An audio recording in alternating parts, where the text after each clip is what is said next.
Well, hello, everybody. This is Tim Green with Rattle Magazine. Welcome to the Rattlecast. We're the biggest freewheeling live streaming poetry podcast on the planet, in your ears and on your laptops. For episode number 305, our guest is Gregory Orr. He'll be with us in just a few minutes. But before we begin, I should say that Rattle is a publication of the Rattle Foundation, a 501c3 nonprofit working to promote the practice of poetry. We've been in continuous publication since 1995 and are unaffiliated with any other organization. We just do all this. We love poetry. I know you do too, so please do click on the like button and share. Make sure you subscribe. Ring the bell for notifications. Everything you can do to help spread poetry around the internet is all we ask. Now we're going to start out like we always do with our Poets Respond poets. And we have two this week. It was a particularly good week of poems. There's several poems that would have been wonderful to publish. I picked the best two. And we're going to start out with today's poet, Samantha Strong Murphey. And here she is. Hey, Samantha, how you doing? Hello, thank you so much for having me. Yeah, it's such a pleasure to have you here. This is one of those poems. It was really a brilliant poem from the start, first time reading it, because that wonderful metaphor. You know, it's one of those in the running already for the Neil Postman Award for metaphor. And I just loved that. And let me ask, when did that come to you? Was it in the process of writing, or was it something that you knew you were going to write toward that metaphor ahead of time, or did you do it through the creative process?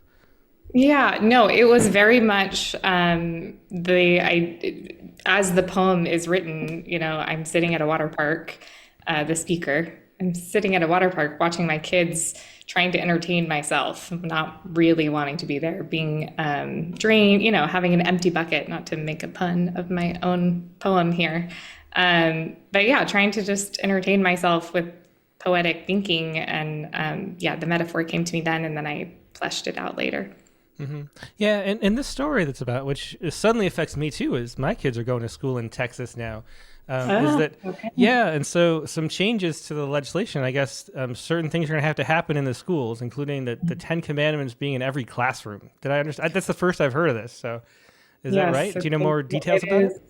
No, it's a wild thing. It is passed. It is being implemented in public schools. My kids are in Dallas ISD, and it is happening despite the public opinion at least in our school district genuinely being against it. Yeah, I mean, I actually remember going in for the registration and being surprised at the religious iconography and stuff. I mean, we were in California before. It's a quite different experience. Very. Welcome to Texas. Well, thanks. Well, let's hear this poem, History Lesson at a Water Park. All right. History lesson at a water park. They're down to 8 tubes now. The rest deflated, punctured, stolen. The grass, not even grass.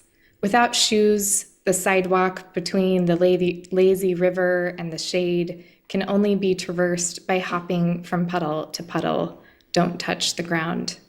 School starts in 3 days. This outing is the death rattle of my will to parent. I am here. I am watching a human-sized mousetrap board game before me. Water turns through the colorful gears, sprays from the mouth of an oversized plastic macaw. Children, some of them mine, are streaked with chalky sunscreen. Children, some of them mine, are spinning on things that spin. Toddlers waddle in life jackets, sliding down things and more things and bigger things. Middle schoolers in t-shirts soaked and clung to their bodies have, in their splash down the tunnels, temporarily forgotten to be ashamed. Over all of them, a giant bucket hangs, the size of a phone booth, a thing none of these children will know. It totters side to side as it fills, heavy with tension. Like clockwork, the tipping point comes. The bucket dumps down on them. The little world floods. So sharp, their shock. So quick, their resume to running. It all drains quickly into the ground. Above them, though, the bucket.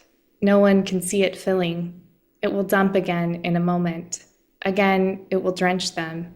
Again, they'll be surprised. Yeah, so such a vivid telling and use of extended metaphor in that poem. Samantha, thanks so much for sharing that poem, History Lesson at a Water Park. It's really great to be able to share it with our readers today, and glad you wrote it and helped keeping poetry relevant so important. So thanks. Thank you. Thank you so much. Yeah. So once again, that was Samantha Strong Murphey with her poem. Today's poem on Rattle.com, History Lesson at a Water Park. And we have a second bonus Poets Respond poem this week. And Susan McLean is the author of that one. So no one's read this one yet. This is going to be the daily poem on Tuesday. Another politically oriented poem. Hey, Susan, how you doing? Fine. Yeah, well, it's great to see you. And tell us what inspired this poem, because this is more, the very specific story inspired Sam's poem. This one was an amalgam of stories. So how did this one come to be? Well, I heard from a friend of a friend about seeing Senator Grassley talking to an empty chamber. And my comment was, no one listens, everybody talks. And so I got the idea for echo chambers, and then I just played around with rhymes and got a villanelle out of it. Mm-hmm. Yeah, well, we always love form around here, and there's just wonderful rhymes in this poem, which is really what makes it sing. And then that great line too, the refrain about no one listens, everyone talks, which is so true, and everybody can understand it. Talking about politics, so it's a wonderful poem to share. Would you go ahead and read that? Sure. Echo chambers. Everyone wants peace, but votes for hawks. A senator holds forth to an empty chamber. No one listens. Everybody talks conspiracies and outrage. Voting blocks preserve their seamless fronts. And by November, everyone wants peace, but votes for hawks. I shoot my mouth off, and you shoot your Glocks. Statesmen make deals they later can't remember. No one listens. Everybody talks in slogans sold on T-shirts. Hackers dox judges whose moral codes are less than limber. Everyone wants peace, but votes for hawks. Act your rage, they tell you. Ragnarok's coming your way to light you up like timber. No one listens. Everybody talks as midnight's ticking closer on the clocks. We're parties of one, and one's a lonely number. Everyone wants peace, but votes for hawks. No one listens. Everybody talks. Yeah, so beautiful poems, and any poem that rhymes hawks, warhawks, and ragnaroks really gets it for me. I also love that we're parties of one and one's a lonely number. It's so true. Just wonderful poem. Way to put that into poetry. Thanks so much for sharing that, Susan. Thank you. Yeah, so that was Susan McLean, once again, with her poem, Echo Chamber. That's going to be the poem of the day on Rattle.com on Tuesday. So if you'd like to get that in your inbox, like 25,000 other people, all you got to do is go to Rattle.com, sign up at the bottom, put your email address in, then do the confirmation later, and that the poem will be arriving in Tuesday morning at 5:30 a.m. Eastern Time, like a new poem will every day. So do check that out. And if you have your own poem about current events you'd like to share, anything that's happened, it doesn't have to be political, it can be anything that's happened in the news in the last week. We are keeping poetry relevant, have been for the last 12 or so years, by having poems regularly about current events. So if you have one, write your poem, submit it by midnight Friday night, and we'll potentially publish it on Sunday. So now we're going to take a quick break and go to our main guest, Gregory Orr. So sit tight, and we'll be right back with a whole lot more poetry.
Do you edit this?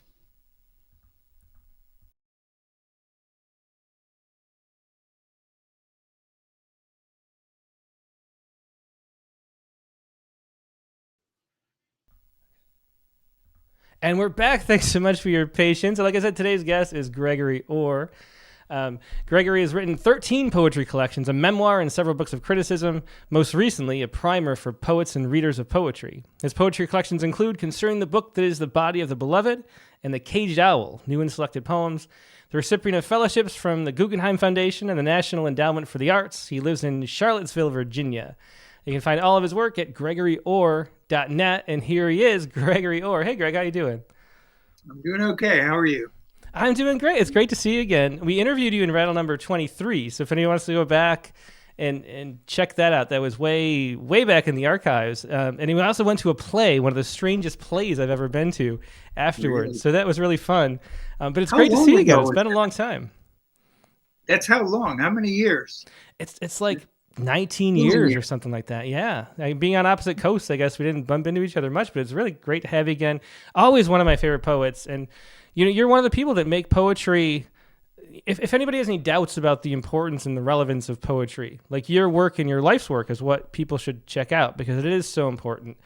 And it's great to have you on. So thanks for being here. Pleasure. Do you want to start out with some of those poems? Yeah, I thought what I would do, we were talking before we talked about my being a lyric poet. That's a kind of lifelong commitment or whatever. I don't know whether you have a choice or not, but I would say I didn't. And what that means for me, among other things, is the poems are really short. And the dream, as Keats would say, it's the dream of intensity, the dream of concentrating as much as possible into the shortest number of lines.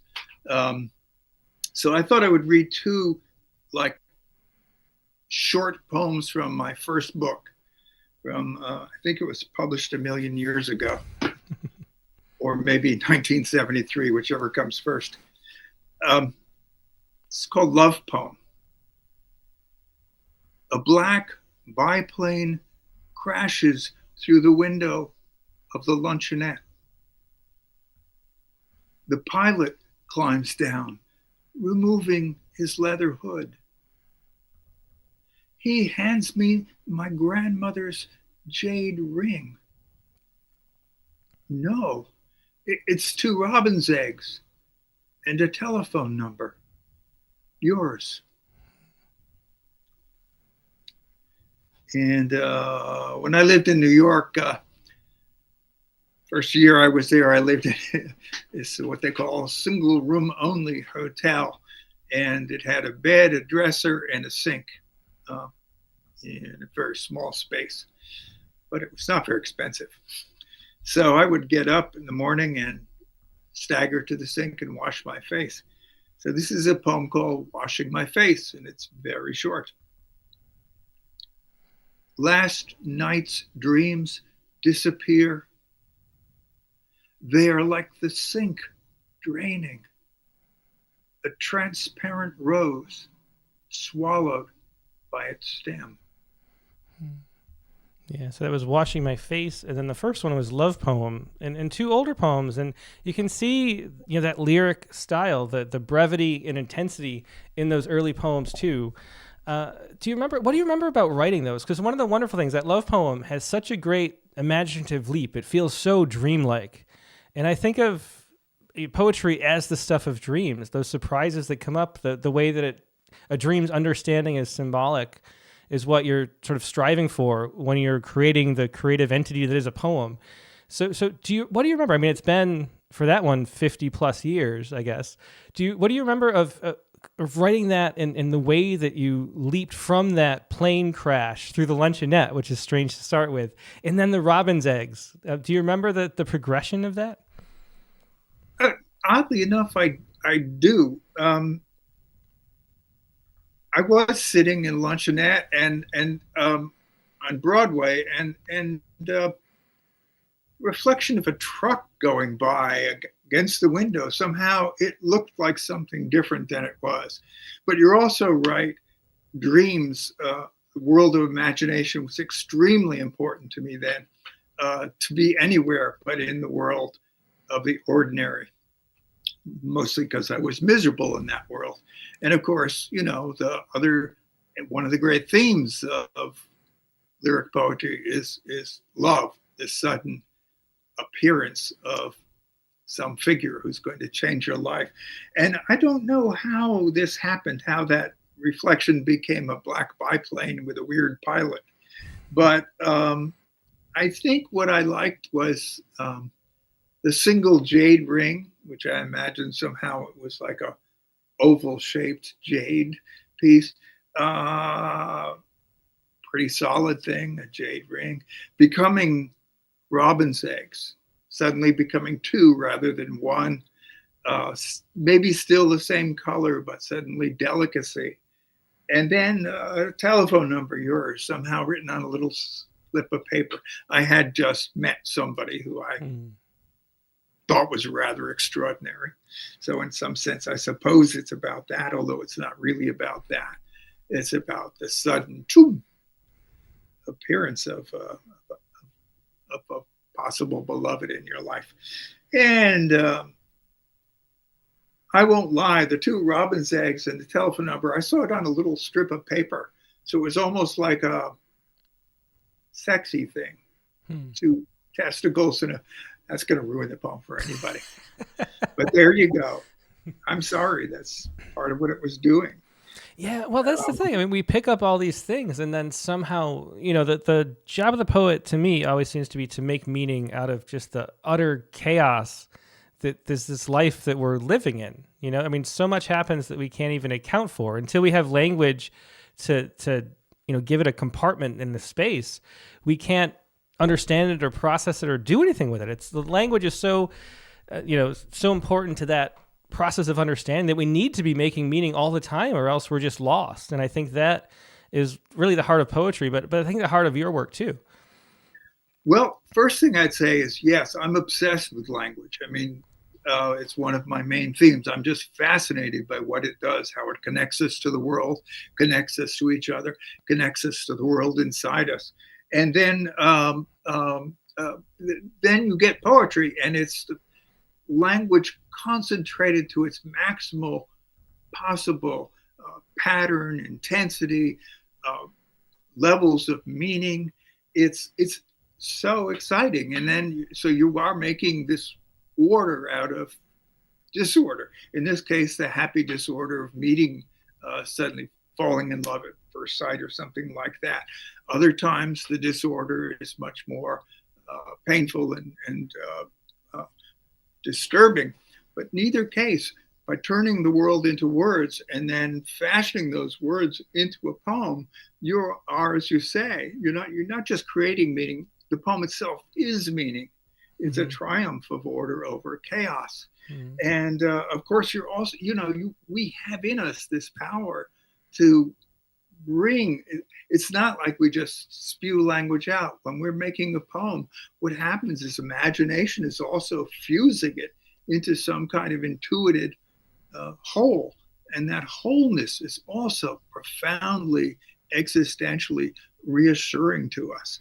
It's part of beauty, it's part of meaning, and it's very cool. And also I just love like layering, like washing my face. Last night's dreams disappear. I mean, you wake up in the morning and they just kind of vanish on you, or they do for me these days. And then then there's this sink, and the sink drains down like this.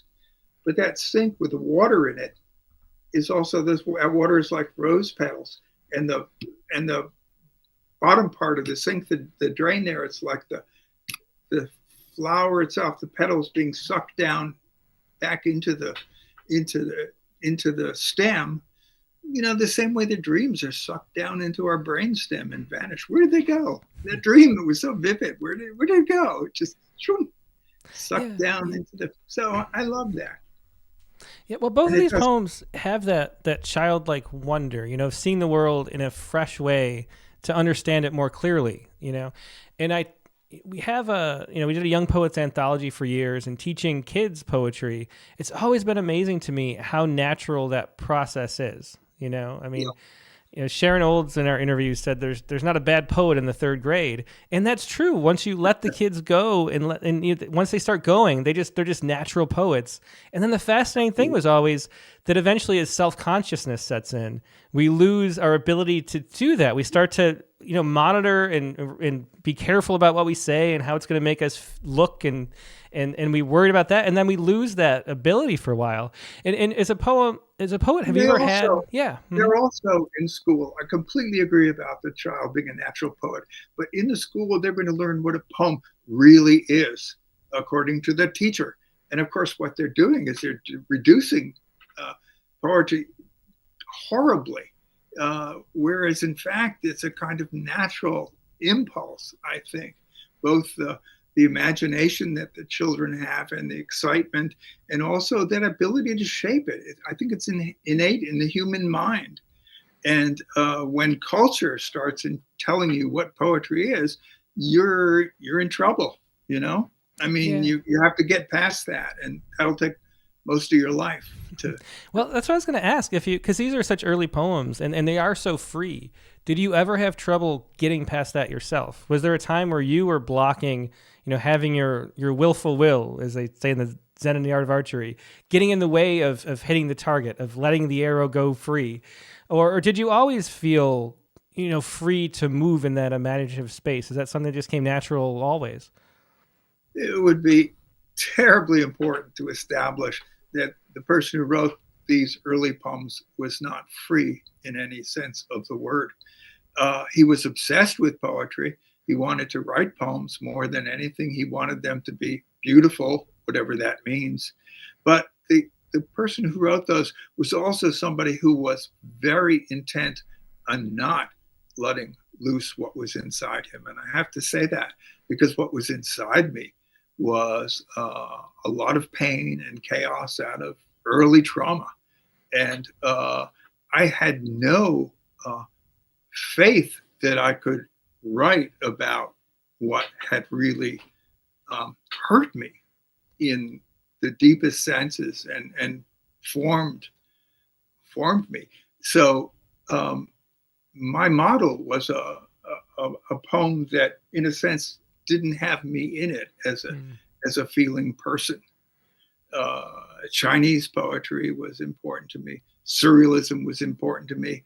But the actual sense that there was a person formed by his past experiences who carried those experiences with him and those emotions and attitudes, I couldn't deal with that. I mean, it's probably time at this point to switch to a completely different kind of poem called "And So," right? And to say that, the kid who was Gregory Orr had some bad early experiences. When I was 12 years old, I was responsible for the death of a younger brother who was only 8 in a hunting accident. I was the one carrying the gun that went off and killed him. So I was 12 when that happened. My mother died overnight when I was 14, just with no warning whatsoever. We had no idea she was in that kind of danger. And when I was 18, I worked for the civil rights movement. I was a volunteer from the North who went down summer 1965 to work in Mississippi with different civil rights projects there. And while there, I was beaten and jailed and kidnapped at gunpoint, and lots of social political violence trauma. So there was that trauma within the life and within the family, and then this third thing in the larger social political world of America. And those things made life pretty unbearable for me. In fact, one of the reasons I went to Mississippi, besides the ideals that I had, the political and social ideals, was also a secret wish to be killed in a good cause. You know, the kind of thing that has young boys joining the army to die a hero. Luckily, I didn't. But I mean, there was not strong life force in Mr. Gregg as a kid. Mm-hmm. And partly it was because I did not know that poetry could not just take your dreams and imagination, but also take this life material and try to articulate it, express it, and shape it. All which is prefaced to a poem called "And So." It's a more recent poem, maybe about 10 years ago, and it's sort of narrative, which is not me at all. I'll say one or two things about it. The person who first speaks in the poem is a woman who comes to comfort me after my brother's death. This is the day of my brother's death. I'm hiding in my room and afraid, and terrified, and horrified.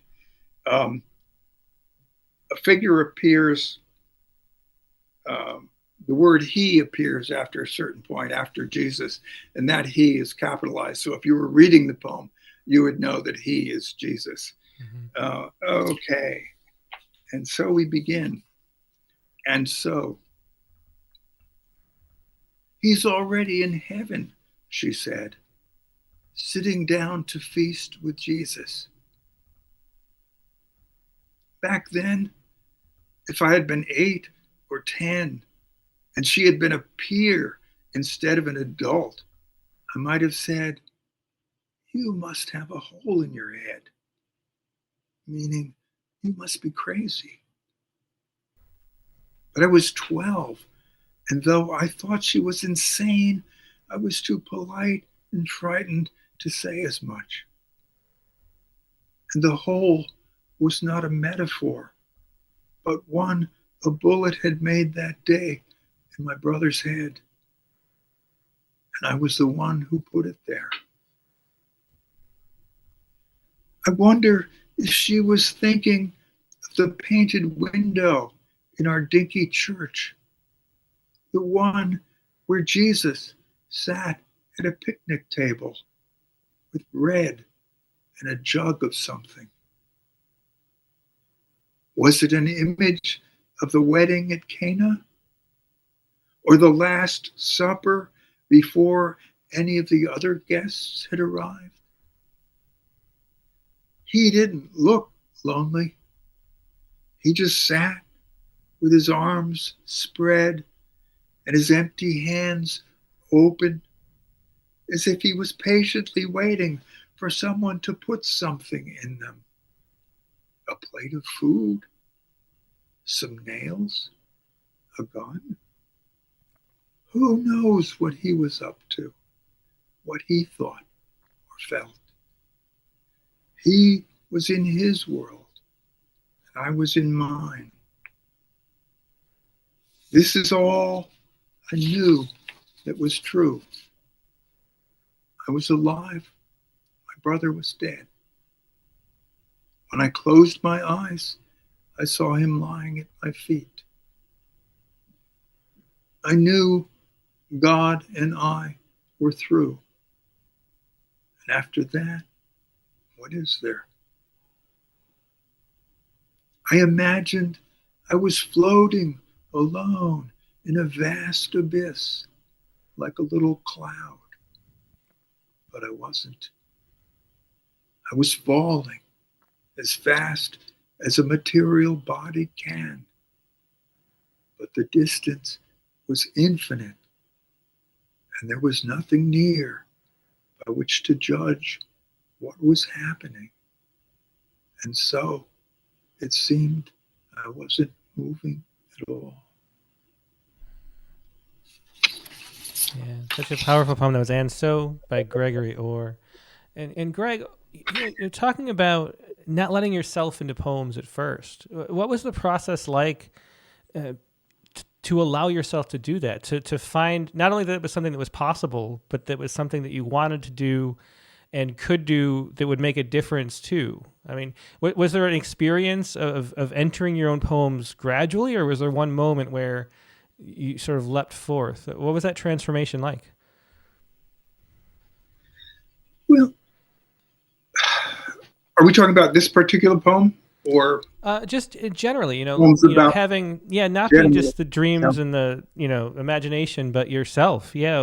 When do you remember the first poem where you entered in that way, where you could Yeah, talk about the things that I you were do.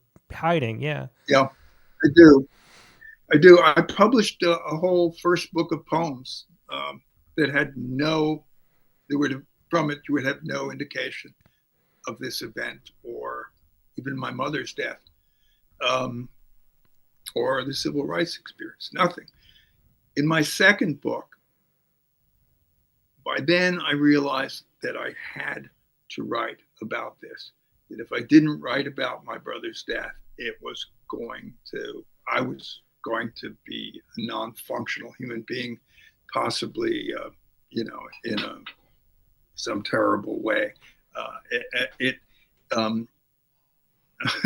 I can't believe say I'm not a Christian, and I'm going to quote from the Gnostic Gospel of Thomas, but it says something like,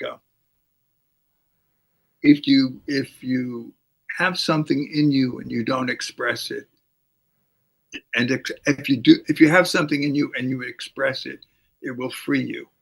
If you have something in you and you don't express it, it will destroy you, which is pretty nicely saying a kind of faith that we complicated lyric poets tend to believe. We formerly wounded types or something. So by my second book, which is, say, 1975, I knew I had to write about my brother's death, but I still was afraid to write about it. And so it still came out a sequence called Gathering the Bones Together. And it's a 7-part sequence. And it's only in the second poem that I can actually just flat out describe the moment of my brother's death and how I don't say how it felt, I just describe it, because I couldn't go near the feelings then. They were too profoundly filled with sadness and terror for me and horror. But I knew that somehow, I have to say, there are, if you're a lyric poet, I think there are 2 powerful things that can be motivating you. One is ecstasy, the desire to rise up out of whatever you're in, out of your body. Ecstasy, out of the body is what it means. But out of your suffering, it's that vertical impulse. Escapism. It's a powerful human impulse. And ecstasy is built into a lot of lyric poems. The other impulse I think about is engagement, which is the self engaging things in the world. Now, I'm writing these poems that are dreams in the first books and surrealism. So they're not even going to acknowledge that the world exists. When you're going to write a poem of engagement, you've got to talk about the world the way And So does. There it is. You could film that poem. It's and that engagement. What I had to engage was these sources of suffering and try to turn them into poems, which is to say, turn them into meanings. What those experiences meant, I don't know. No one will ever know. But if you make a poem, you've created meaning. You've created coherence. A poem is itself an affirmation. Any poem. The saddest poem in the world is an affirmation because it affirms that the person survived, the poet survived intact enough to shape it into this thing we call a poem. So I think that's deeply beautiful kind of thing.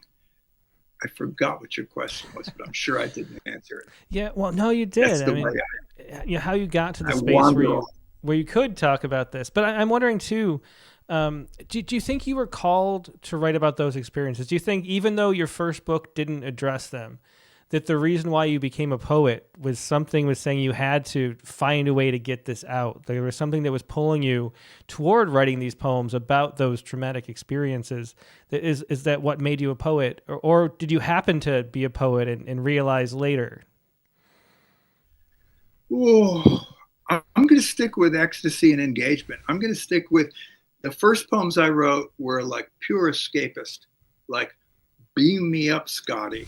This world sucks, you know?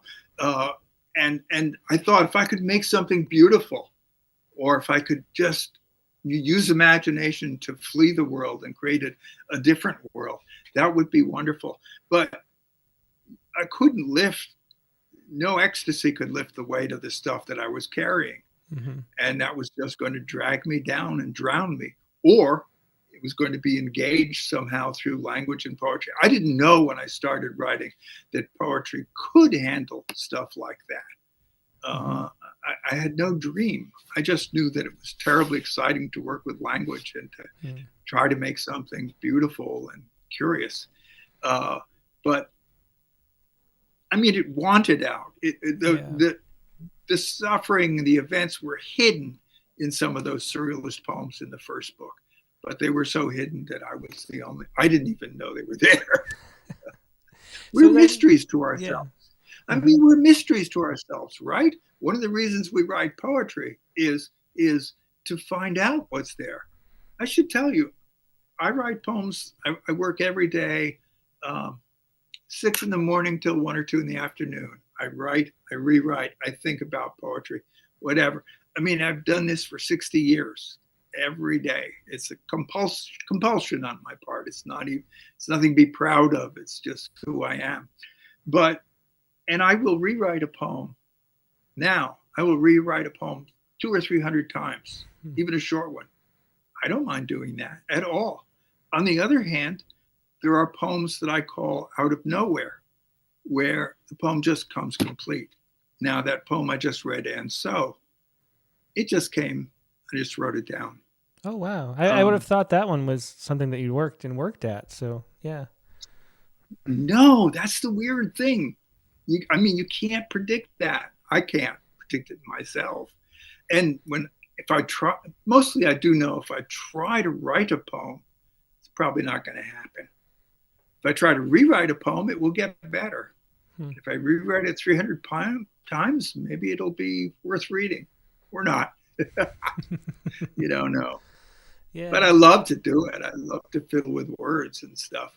I don't know where poems come from. If you write every day and you write short poems and you rewrite every day and stuff, I mean, I have a backlog of, hundreds of poems that are garbaggio, but I never know. Someday I may wake up and see, oh, wait a minute, this is a 3-line poem here.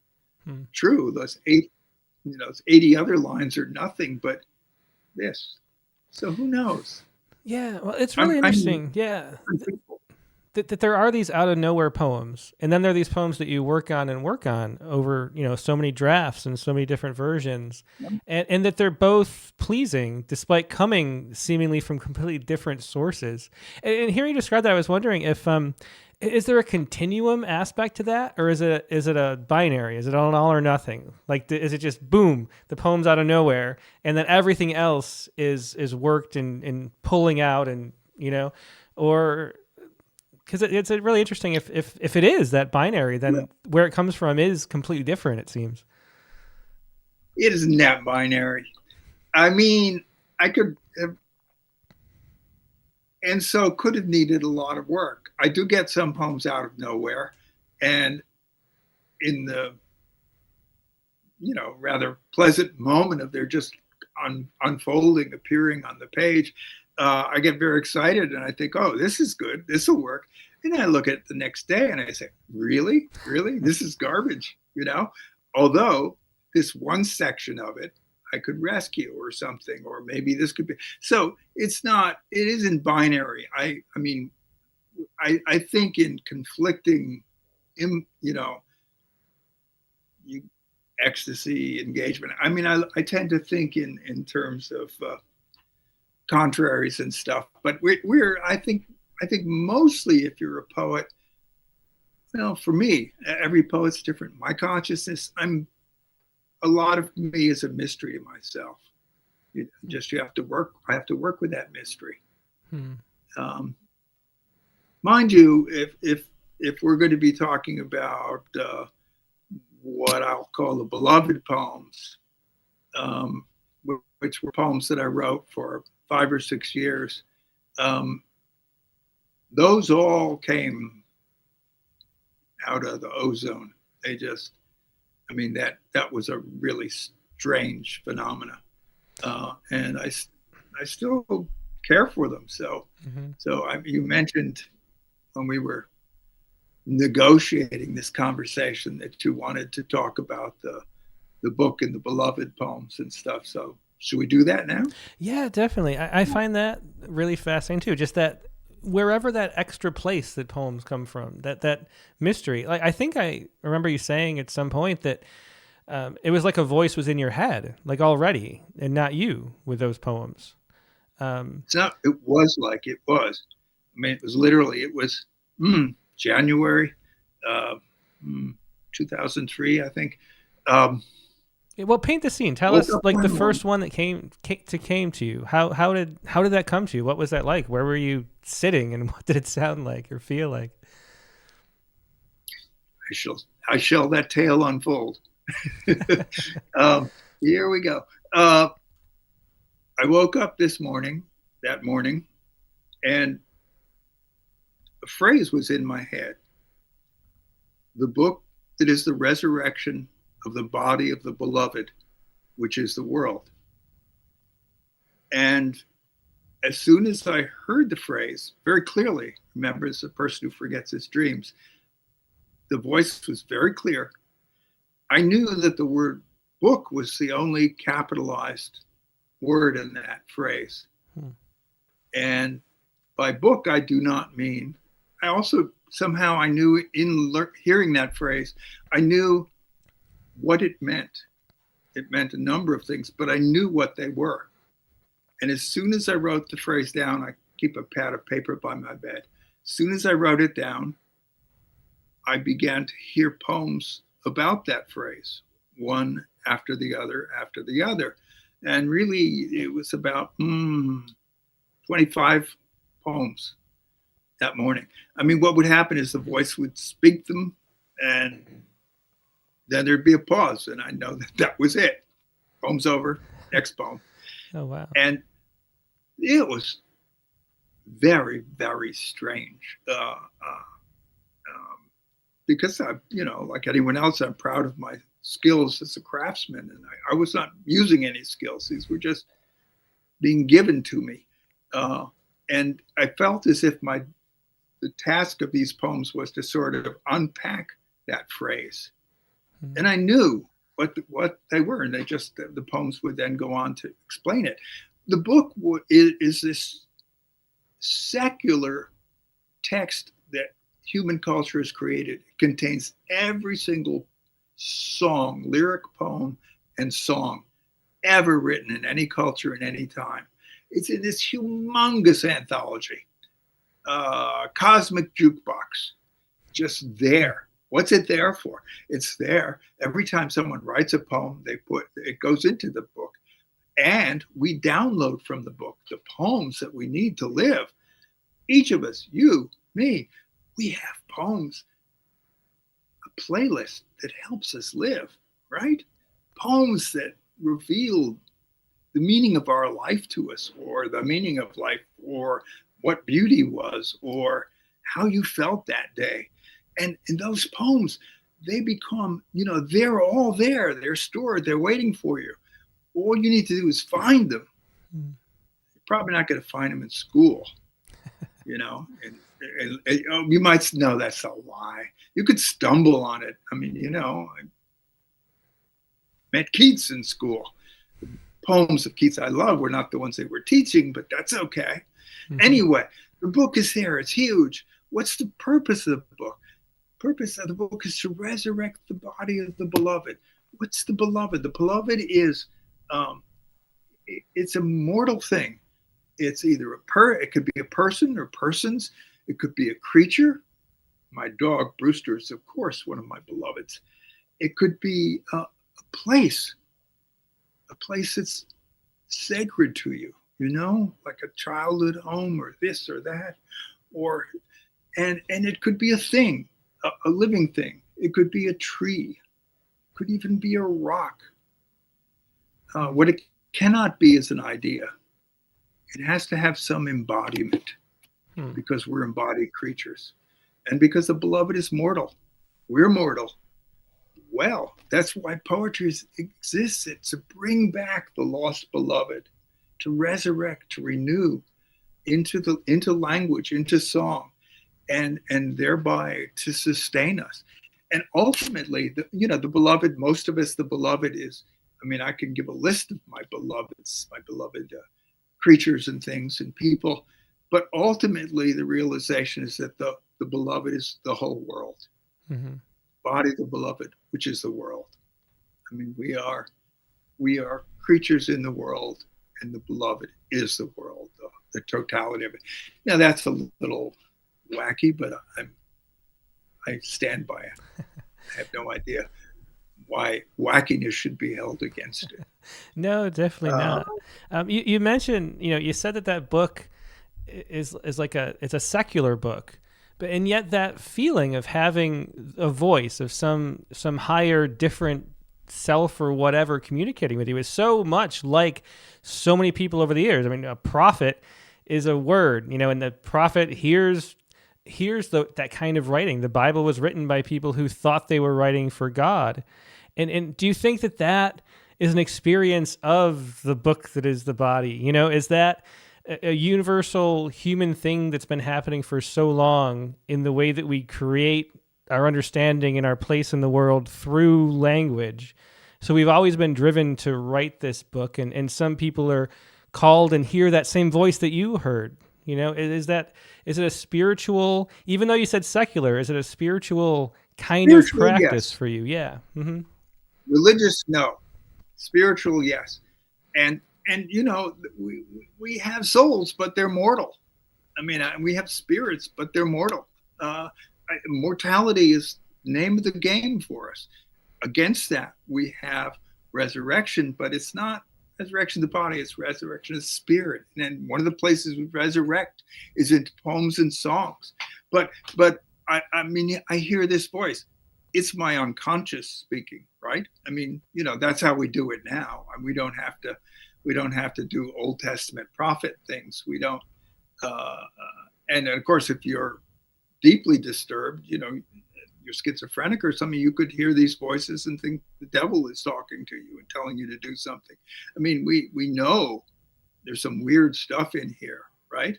Mm-hmm. We know it's in here by now. We don't. Most of us don't believe in actual supernatural things out there, or I don't. But what's in the mind, what's in the depths of our mind is very mysterious. And I happen to think that it's intelligent. It formulated this phrase. I could never have formulated that phrase. Mm-hmm. And I found it at the time, I still do with the poems that came out of it. I found it deeply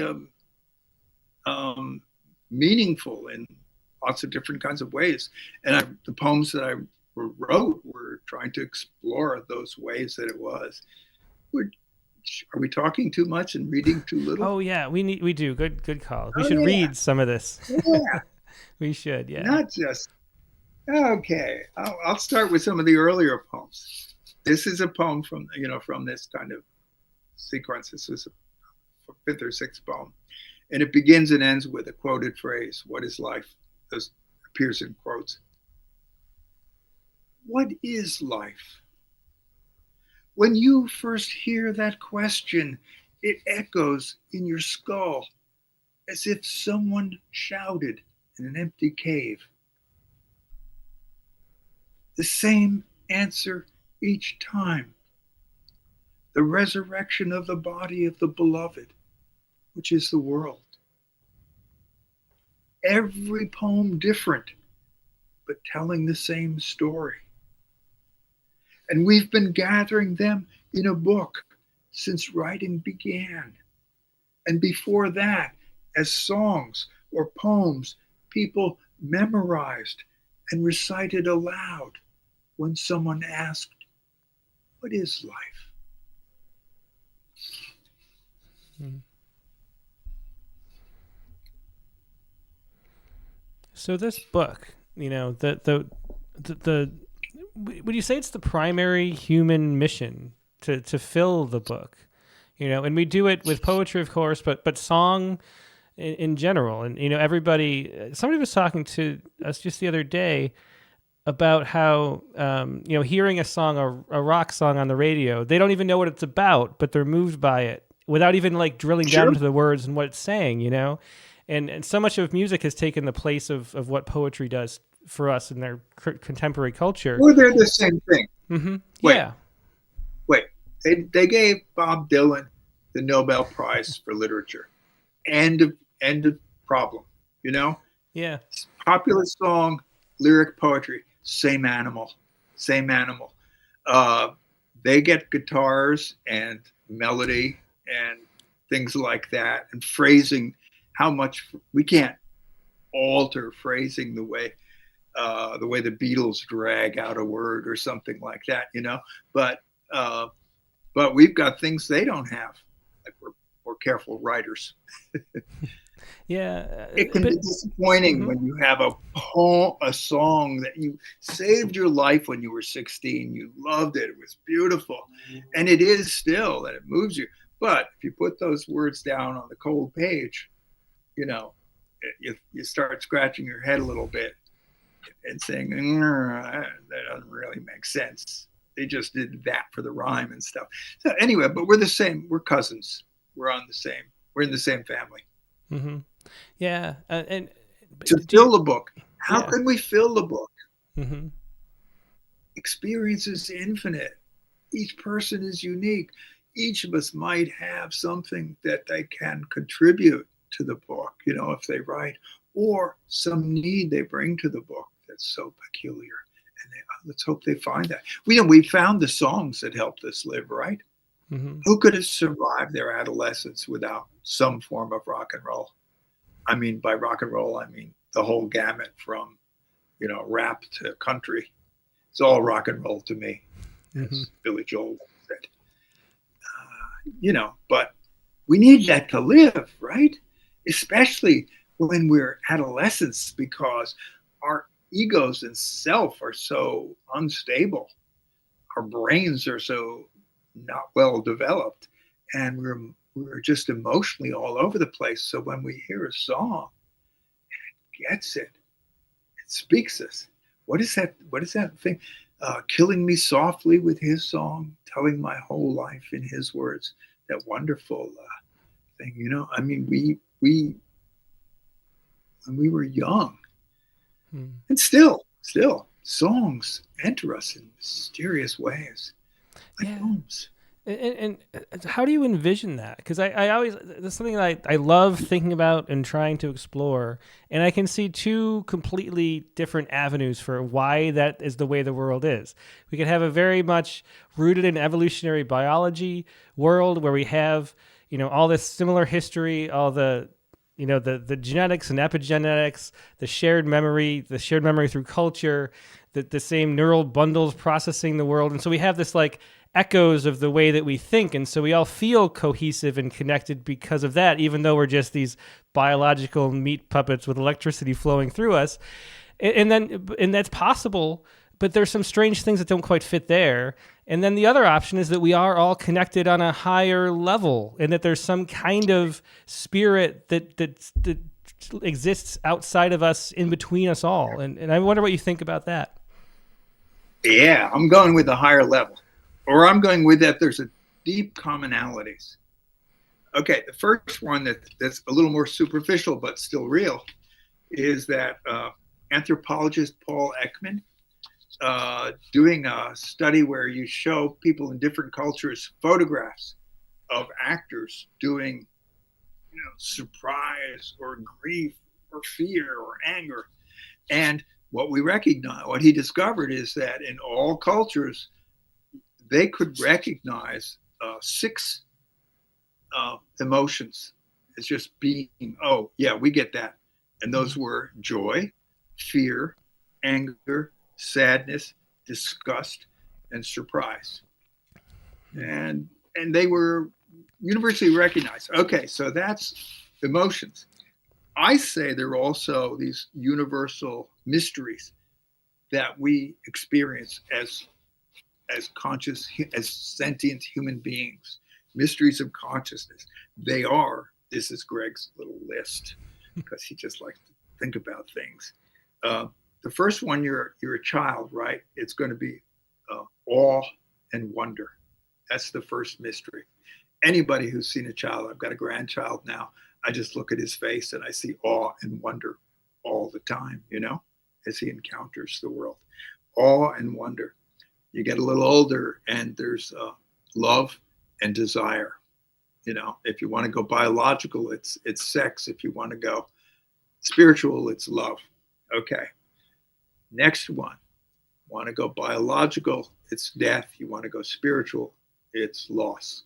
Death and loss. Next mystery, suffering. Next mystery, being a body in time. That's one of the mysteries for us about. We all feel it. Another mystery is rebirth or renewal.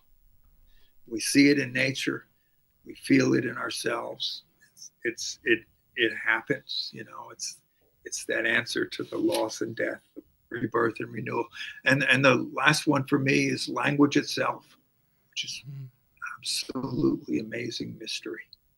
What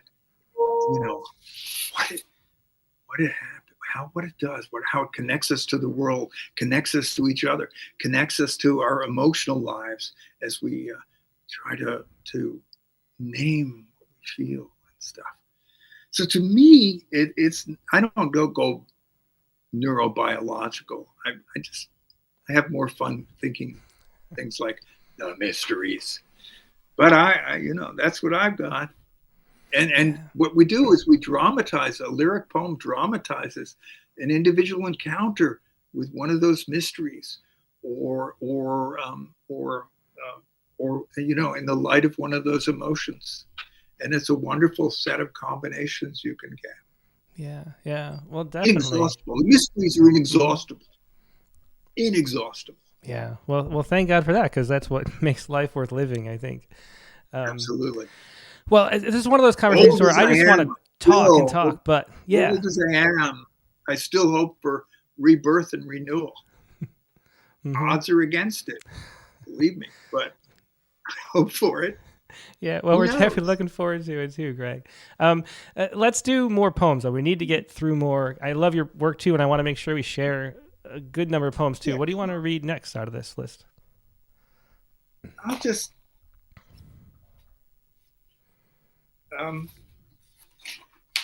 read.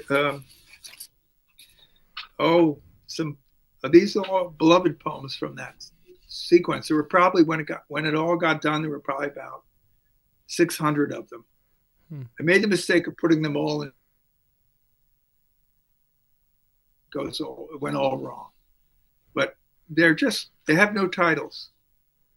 How easy to give up hope. How easy to draw death over you like a black cloak. Cover your face, your eyes. Stand there like a dead tree. I did that, claiming it was penance, claiming I was sorry I was alive.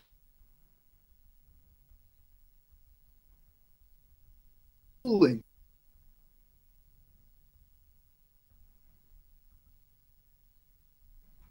Loved, who longed to live again and could not, and thus I uttered their names, and thus I told their stories, and thus I felt in my own bones how much they loved the world.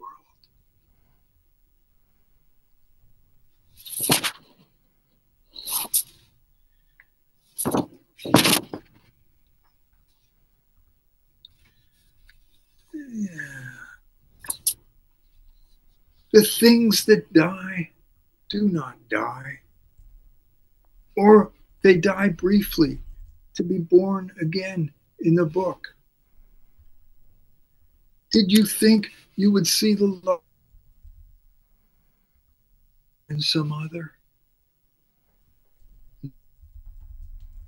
Happen. Hey, Greg, Greg, sorry, I'm going to have to cut you off. The connection's getting weak on the Zoom.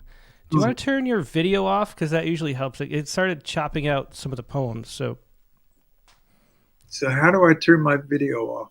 there's a video button at the bottom of the Zoom screen. So if you click on that, you'll just X out the video and leave the audio, and that should make it better. Okay. There you go. Yeah. We're gonna have to do that, unfortunately, because we were missing whole chunks of the poem. So let's. I have a truly lousy connection here. Yeah. Well, it was great up until that point. So yeah.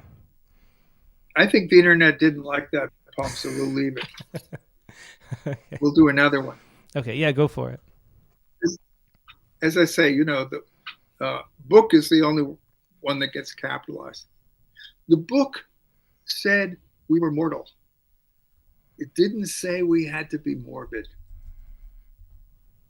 The book said the beloved died, but also that she comes again, that he's reborn as words.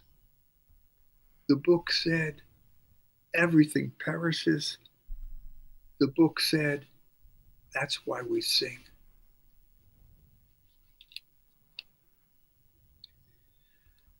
To learn by heart is to learn by hurt. Grief inscribing its wisdom in the soft tissue. Song you sing, poem you are, finger moving, precise as a phonograph needle along the groove of scar.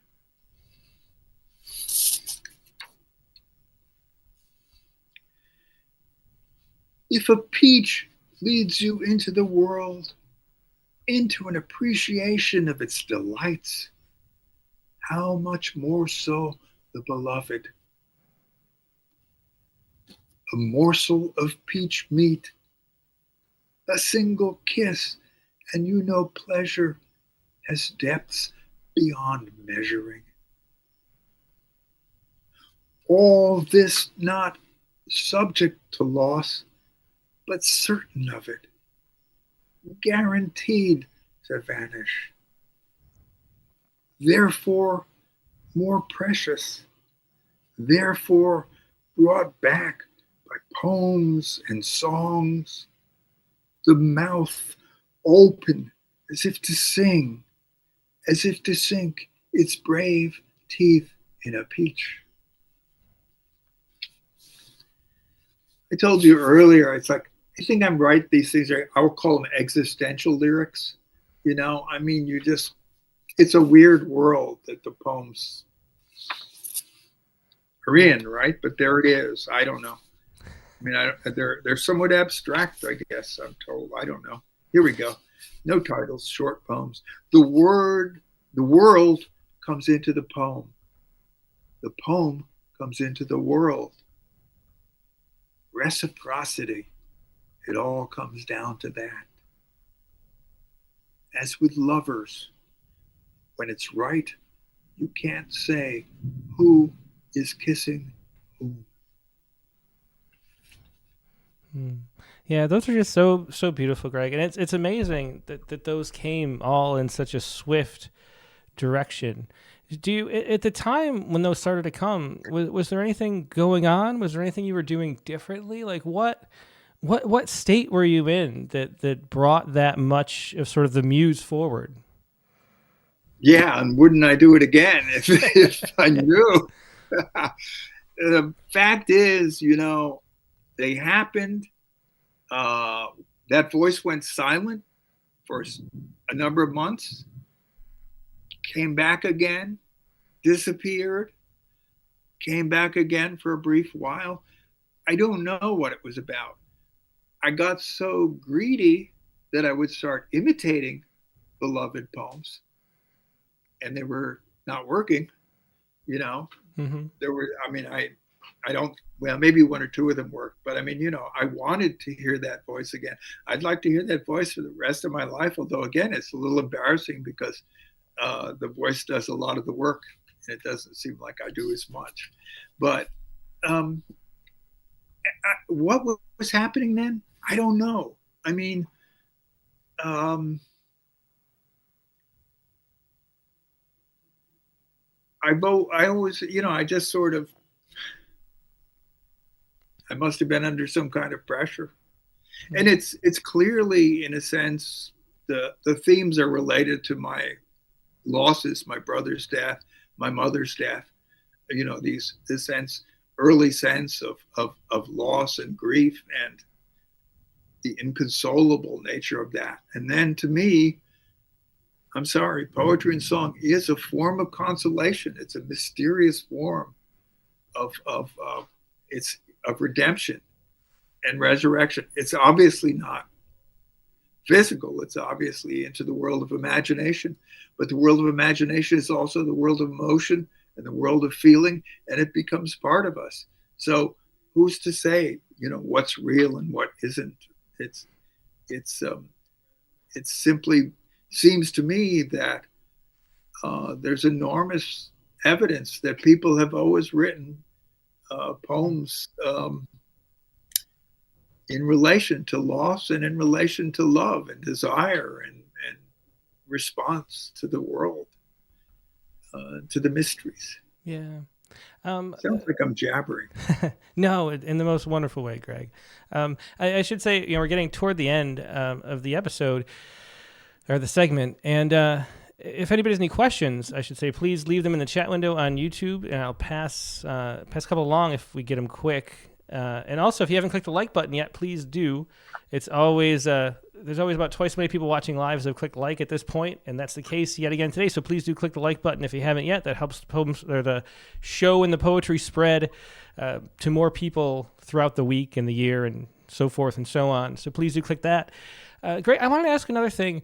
Your wife Tricia is a painter, and we published some wonderful collaborations you did in the visual poetry issue back, I think it was issue number 29. Yes, and we were talking about that.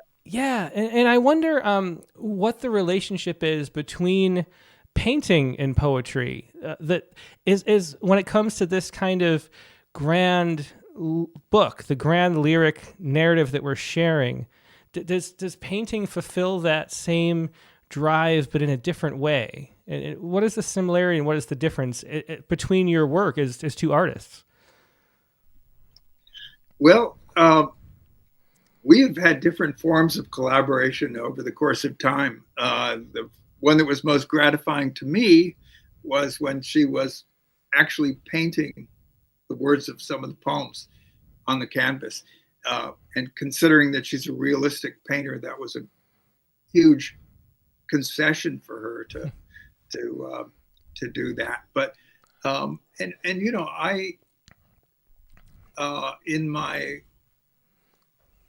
our collaboration first started when I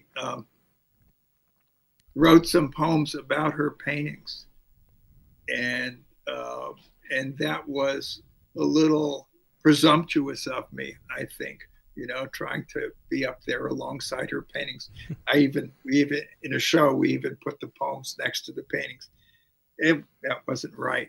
So she challenged me to write poems that were not descriptive of her paintings, but evocative. And so there are lots of different ways that can happen. And there's some old Latin thing about poetry, painting. Poetry is speaking painting. It's paintings that speak. But I don't know about that. I don't know. I know that we're sort of companions and that we both are cherish our solitude where we need it. We need our solitude to make our art, and we live here together. We have for 55 years. Yeah. Really? Yeah. and it still works. Mm-hmm. A question from Patty Arbor. She wants to know how to keep open to possibility, to leaps in imagery. It's the difficult thing when it's that thing we were talking about earlier with children sort of naturally go to those creative leaps, and then as adults we sort of tend to drift away from them. Is there a way to keep yourself open that you found? Well, for me, what I discovered, some things that are practical. What time of day is right for you? I mean, I'm a morning person. Right now, I get up around 5 or 6 in the morning, and after by noon arrives, I'm a basket case. I couldn't write a poem to save my life. Couldn't even think about a poem. So finding where it's all clicking for you in your 24-hour circadian rhythm, they call it. That's one thing. For me, I see being a poet like being a professional athlete, which is you have to practice all the time. I have to practice all the time, even if they're just drills or something like that. I have to always try to be there for it, and hope that so I just sit and I say to the world of poems, I say, okay, it's 6 o'clock. I've got this whole pot of coffee here. Nobody's going to bother me at 6 in the morning. What's happening? And I'll write down a few things about what happened yesterday on my laptop journal. But I've kept a journal, a daily journal, since I was 18. And I would draft some poems and stuff in there. Now I do it on the laptop. But I mean, that's about 50,000 pages of a journal or more. So, to me, just the saying, being in relation to language and being open to it. Again, you see a lot of the stuff that I write, it doesn't come from, oh, I could write a poem about this. It's sort of like the poem has to come find me first. Something has to find me, a phrase, something. Very few times have I sort of said, I am going to write a poem about this, and written a decent poem. You have to find, you are your own instrument, your mind, your consciousness, and you have to find out what will work for you. Yeah. One more question, and then we'll do a couple more of the poems, Greg, to close it out. But Dick Westheimer wanted to know this, and we talked about this between each other over email. What he says, could you discuss more what you mean by a lyric poem? And we talked about, we want to have you on as a whole episode of the Poetry Space talking about what a lyric poem is. So let's save the long discussion for that. But the short version, what is a lyric poem as opposed to the different types of poem? What's the fundamental difference? And maybe that'll get people interested in the much longer discussion we're going to have later. Sure. The first thing to know and realize is that lyric as poem and song exists universally in all cultures, in all times. It is the primary form of literature. There are cultures without epics and without dramas and so on and so forth. There's none without love songs. There's none without laments. Lyric poems, they are born, as the Chinese say, in the heart. They emerge from the heart and turn into words. If the words are too intense and the emotion is too intense, the hands and feet start moving in time. And soon it's become a poem. But it's very interesting that this is the basic Chinese expression about what poetry is. It's called the great preface to the Book of Songs, written probably about 300. We don't know when it was written exactly. They lie about when it was written. They say Confucius wrote it or something, but it's not true. But begins as feeling before words, comes out. It's so intense inside that it comes out as words. And then those words become rhythmic and patterned. And the hands and feet start to dance in rhythm. I mean, there you go. That's a lyric poem, but it's also rock and roll, isn't it? Who can listen to it without starting to feel the body move a little bit? So there's some mystery there. That's a basic description of the lyric phenomena. And what happens is that it's not, once the words are out there, then pattern takes over, then imagination shapes, or story shapes. We have these things that allow us to shape. Some of them are innate. Like, I think the creation of stories is a kind of innate mind meaning-making structure in the human mind. But who knows? Maybe I'm just making that up. Lyric. And lyric, it's, again, it's coming out of the mysteries. Love songs, love poems, sorrow poems, the basics. The most basic things are and the most disturbing or exhilarating things, because, it's both. And lyric wants to concentrate it because it knows it's like, okay, you take a lump of coal and you compress it for 1,000 years or 1,000,000 years under 1,000,000 pounds of pressure, and it turns into a diamond, right? Mm-hmm. This was a lump of coal and it became a diamond. Suddenly it's radiating light. It's faceted, it's whole and radiant. That's the mystery of what happens in lyric. But there it is.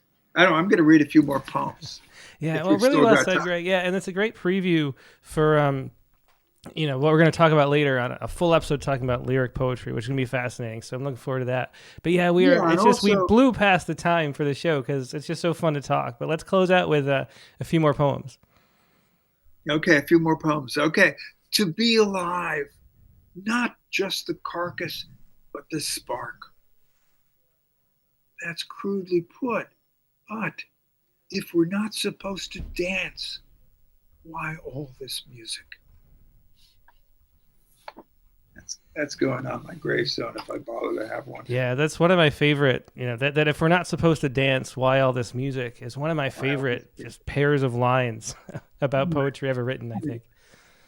I like it. That's one of mine that I do like. I don't usually accept that. It's time to turn the TV off and listen. That noise, what is it? Maybe it's only crickets. Maybe it's distant music. Maybe people are dancing somewhere not far from here. The beloved among them. Out into the street, we need to investigate to find out what's there, even if it's only crickets.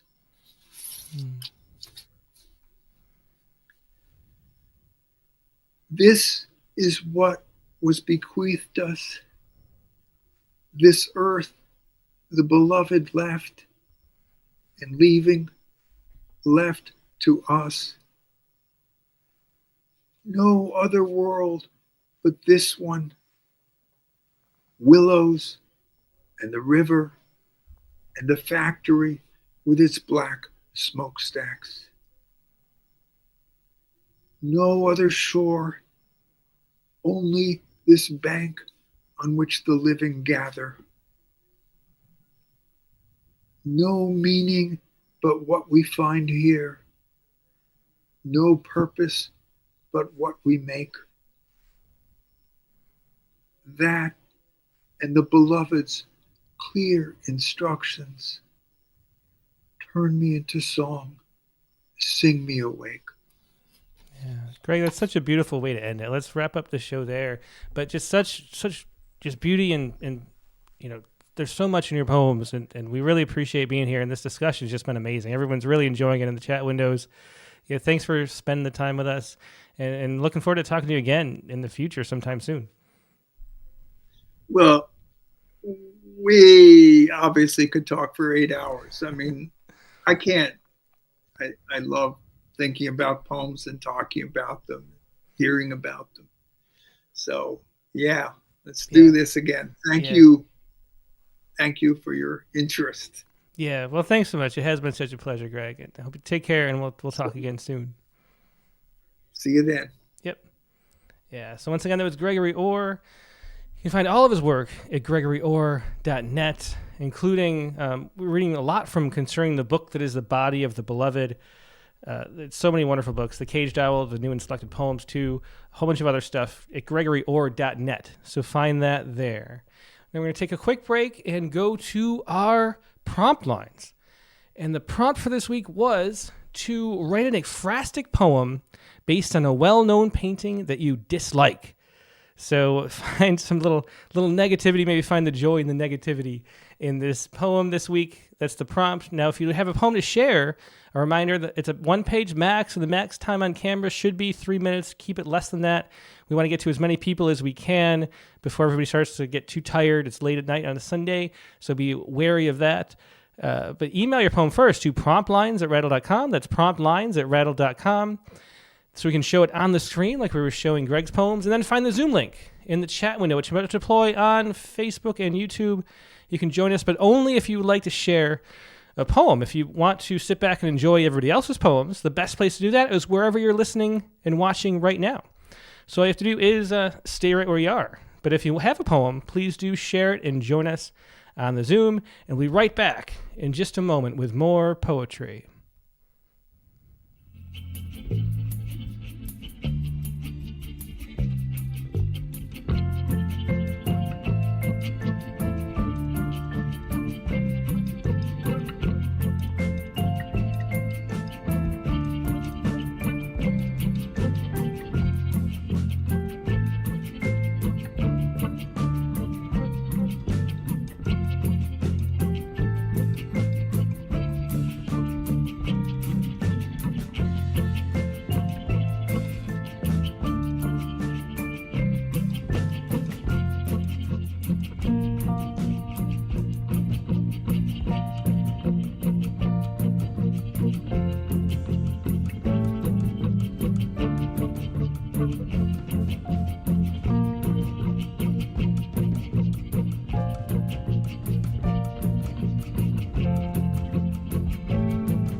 And we're back. Thanks so much for your patience. We have our prompt poems editor, associate editor, my wife, Katie Dozier. Make sure we get all our bases covered. Hey, Katie, how you doing? Hey, I really enjoyed that. I mean, it's wonderful to hear Gregory Orr talk about lyric poetry. I'm really excited. He'll maybe talk about that on the poetry space again soon. Oh, he will. I have no doubt about Okay, that. good. It just seems too good to be true. I don't know. All right. So write an ekphrastic poem based on a well-known painting that you dislike. Yeah, sorry. I'm looking down because I'm pulling up the phone. So Okay. I feel like my vision is not great. 8 hours into talking poetry today. Yeah, for so we teaching did the do, workshop. we had a intensive, they even called it, Yeah. Hyben workshop down in Houston the last 2 days. And so we raced from there to here, lots of talking and talking and talking. And in the middle of the workshop, we had some writing exercises. It was generative. We wrote some too. And for me, that was the prompt poem. What about you? It was also the prompt poem for me. It was a lot of fun being at the workshop. And so I have this, and the problem is I do feel like my contacts are kind of sticking in my eyes. So if I go out, then you can just pick up reading. All right. Okay. All right. Okay. Pollock. Swimming downstream I-45 to the Museum of Fine Arts, I jump through the galleries in my mind to plan our family's path. A.A. Marriott Kami's floating world will save for last, so our youngest can say pop while enormous bubbles fill with fog, then, like our mortal bodies, drop. We will stop by the Syrah, a young woman powdering herself in a blue storm of dots. Then onwards to Manet's Toilers of the Sea, the sailors' faces grim as seaweed, where the ocean drips on me. Be someone, graffiti. Yeah, so I love the descriptions of that, and but you don't like Pollock, huh? I don't know. This was kind of a healing moment for me because my first poetry workshop in college, I wrote a Pollock poem and got eviscerated in a way that felt weird at the time. And now, knowing a lot more about workshops, I know for sure was inappropriate. So it's kind of fun to do that. And I don't know how I feel actually, but it felt like a way to bring in the Be Someone graffiti. Also, because it's the only Haibun I've ever written where I wrote the haiku first. And this is a very popular sign as you head into Houston. If you Google Be Someone graffiti, you'll find this in Houston. It's an actual thing. And it dawned on me kind of the irony of literally writing Be Someone in graffiti, which is kind of the point of graffiti, is you've tagged it and your name is somewhere, and is what Pollock is doing that different, really. So Yeah, well, fascinating. I love that tiny monoku too. So thanks. Yeah. Oh, hang on 1 second. Somebody's. Hang on a second. We have some. I'm hearing my own voice and I'm not talking, so this is interesting. Mute yourself. If yeah, so we gotta make sure we're on mute. Don't unmute. Okay. Okay. Yeah, that we had it on silent though for everybody listening home, so nobody heard that. Oh, so I just sound crazy. And also, if you're on the Zoom, make sure you're only on the Zoom and not watching two, because then two streams, there's a delay. You'll be completely confused, which I love saying because, as I've described before, these I like the Coast to Coast AM, the old Art Bell shows I used to watch on the overnight shifts. And that was a huge problem on those shows because these truckers would call in, telling their ghost stories or whatever at 3 a.m. It happened like every time. And then it was just the echo, and he just had to say over and over again, turn down your radio before you talk to me. And so I feel like I get to experience that a little bit every time that happens. Well, so thank you for that. I'm glad for you. Right, but anyway, it's the same situation, though, here in the 21st century with with the echo. So make sure you're only watching on Zoom if you're on the Zoom. Then after you read your poem, go back and experience it the best way on YouTube. On YouTube, exactly. All right, so with that little tangent, mine is based on, so is an artist I really don't like. And I've tried to figure out like what there is to like or why I might like it, and I've just come up blank. So so this, I should say too, at the Haibun workshop we were just at, it's right next to the, what's it called? The Menil. And the Menil is this big art gallery complex in Houston. One of them is dedicated to this poet. One of the entire buildings and galleries is dedicated to none other than Cy Twombly. And I should like Cy. His father was a baseball player. He's named after Cy Young, and he's all about expressing things and mixing and letting his soul out. But we'll see. So I think the title's a tell on how Tim feels about this. The Bullshit Artist. All right. And maybe if you're a Cy... You're going to offend people. It's great. You're a Cy Twombly fan, that's fine, but we'll see. Anyway, The Bullshit Artist. Untitled Baucus, 2008, or Leda and the Swans, 1962. Which one? It doesn't really matter. When he was 4, my son found his mother's makeup kit at the top of her dresser. It must have felt like Jacob's ladder as he ascended the rungs of the drawers. He was Prometheus stealing fire from the gods. He was Bifrost on the bridge to Asgard. The box was Pandora's box. The golden tubes of lipstick were the jewels of Meru. It was almost her birthday, so we framed what he drew with wood from the attic. A plaque beside it explained, Untitled, Iris and the Rainbow, 2018. After divorce, repainting the walls a brighter blue. Wow, there you go. That's really nice. And I find it very interesting, the story that went into it, and then the haiku afterwards. I think it was really fun to do the Haibun workshop. When you're leading the workshop, you still get so much out of it. It really was great. We looked at, a lot of rattle Haibun in particular, and this is a really strong one from you out of the gate. Oh, well, thank you. Yeah. All right. And by the way, I can just say that story is total bullshit, too. I was trying to bait you to say it, but you weren't saying it. So I was like, we'll just move on. But that's what's funny, too. So it's called The Bullshit Artist, and he came up with a bullshit There you go. story. That had never happened. But that's all right, too, because that's art. That is art. Unless you're a lyric poet, I guess. All right. Well, anyway, let's move on to see what everybody else has to share. And it will go in the order everybody appeared, which is always nice. Let's go to Brian O'Sullivan. Oh, that never happens. Yay, Brian. Well, that was a fun miracle. Hey, Brian, how you doing? Good, really good. All right, that was a great interview. Yeah. Thanks. Yeah, I Um, love just Gregory Orr talking poetry. It's one of those that you could talk to him forever. Yeah. Like, it's so fascinating and so true in a way that's hard to articulate. He does a great job with that. Super interesting. Well, I have a painting that is well known to people named O'Sullivan and people who do family history in West Cork. I don't know if it's generally well known, but that's best I could do. It's called called Pride and Portraiture. After an 1859 copy by Pedro Mico of the 17th century portrait, Donald O'Sullivan Bear. Gaze at my many times great granddad, per family folklore, far likelier a remote, renowned relative. Family resemblance? The far-ranging forehead, maybe, the cranial curse of West Cork. But the rich regalia hasn't run in the family, nor regal ruff, nor ready sword, though the spindly legs still survive as a legacy. Little else looks familiar in this Gaelic chief, greeted as a grandee in Spain after his seat was shattered by the brutal British. His best glory had followed, his family's flight northward. Full of weariness, they wended their way. Yet no painters portrayed him patting a soldier's shoulder or shedding a tear for a servant, as they not hailed him for hewing life from Bera's lumpy land in the past before Naprate the potato would reign. Humble resilience and resistance are legacies I prize, but the portrait painter looked for pride and power. He poured no light, no life into those deep-lidded eyes. At least the motto in the crest, up in the corner, gets it right. Patience rejoices in adversity. But I couldn't quote that bit while I was trying to capture my Irish ancestor in Anglo-Saxon verse. Yeah, well, that's So great. I don't like the painting because it doesn't show me what I wanted to show me about my family, you know.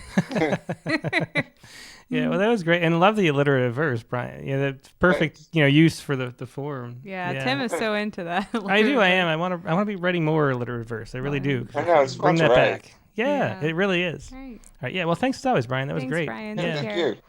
Yeah, it was Brian O'Sullivan with Pride and Portraiture. Yeah, I like the title too. Next up, let's go to where are we? Let's go to Dick Westheimer. Hey, y'all. Hey, Dick, great to see you. I don't need to echo a lot about how great the interview was, and I'm glad that you did not include my little parenthetical about my ignorance.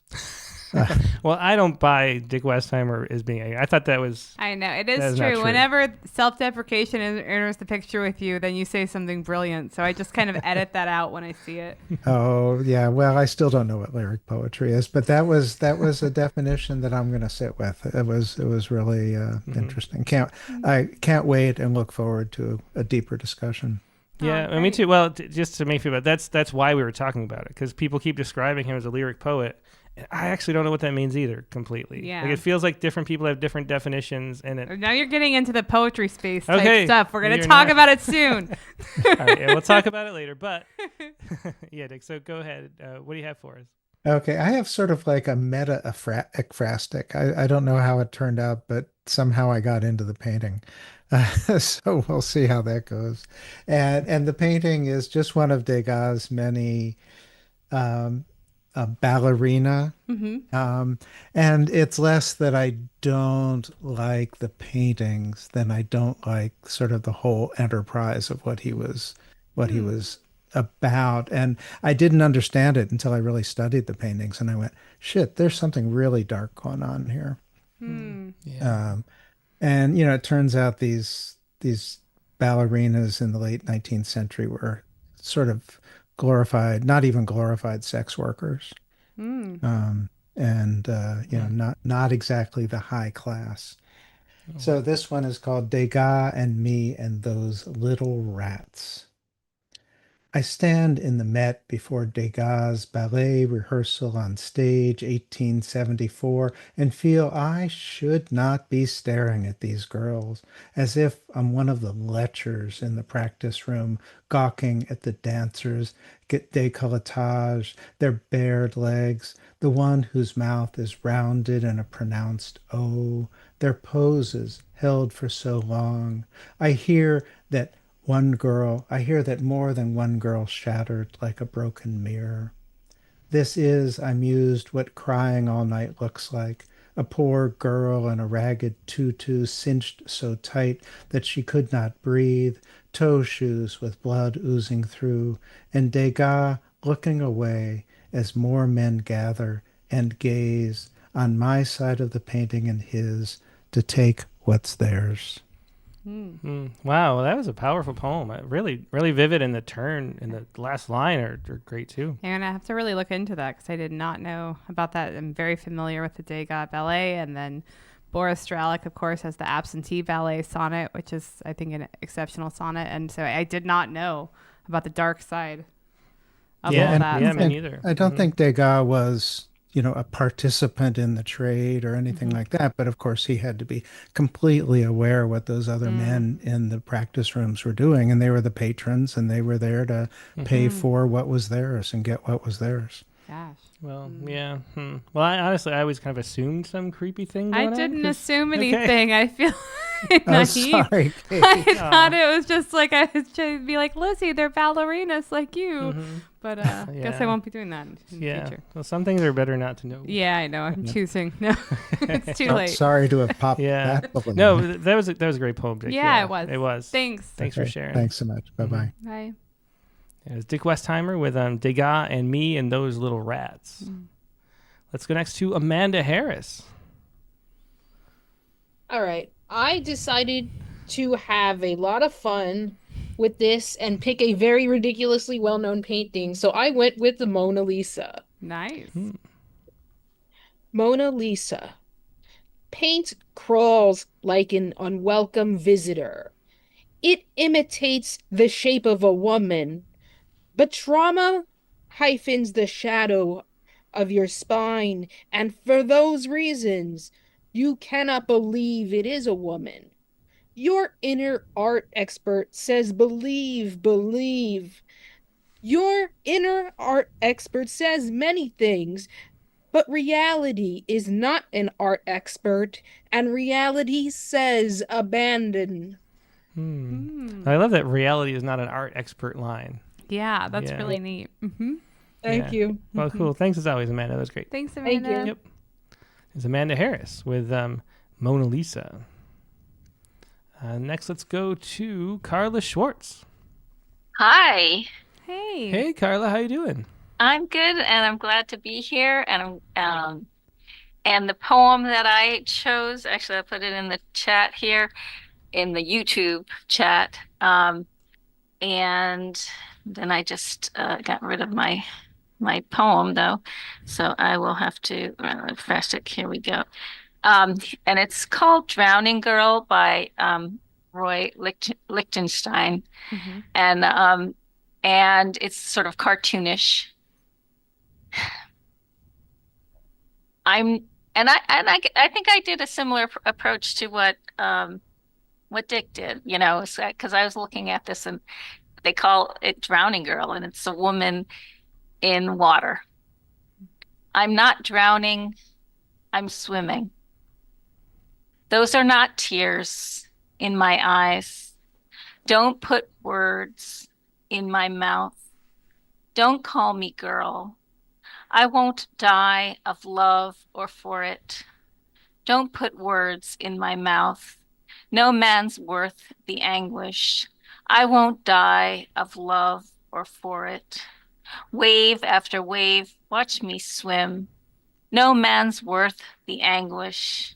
Besides, I swallowed your blues. Wave after wave. Watch me swim. I'm a survivor. I am the water. I swallowed your blue waves, swallowed you blue with each stroke through the foam. I'm a survivor. I am the water. I gouge your blue eyes. There are no tears in my eyes. Don't call me girl. Yeah. Well, that's definitely an interpretation that Yeah. never occurred to me, and really interesting. Yeah, that Carla, is really yeah. neat. The idea. Oh, because and it says if you show the picture, I don't know if you showed it. I put the link in the YouTube. Is that there's a bubble of text, and it's like something about, I'd rather drown than, I'd rather sink than, something for, Brad. And, so I just felt like, oh, this is what a man would ascribe to what a woman is feeling when she's in the water. Yeah. Yeah. Well, interesting take. Thanks so much for sharing that, Carla. Thanks. Yeah. Yep. Yeah, it's Carla Schwartz with I'm Not Drowning, I'm Swimming. And next, let's go to Christiana Doucette. Hello. Hi. Hey, Christiana, great to see you. Pulling up my document over here.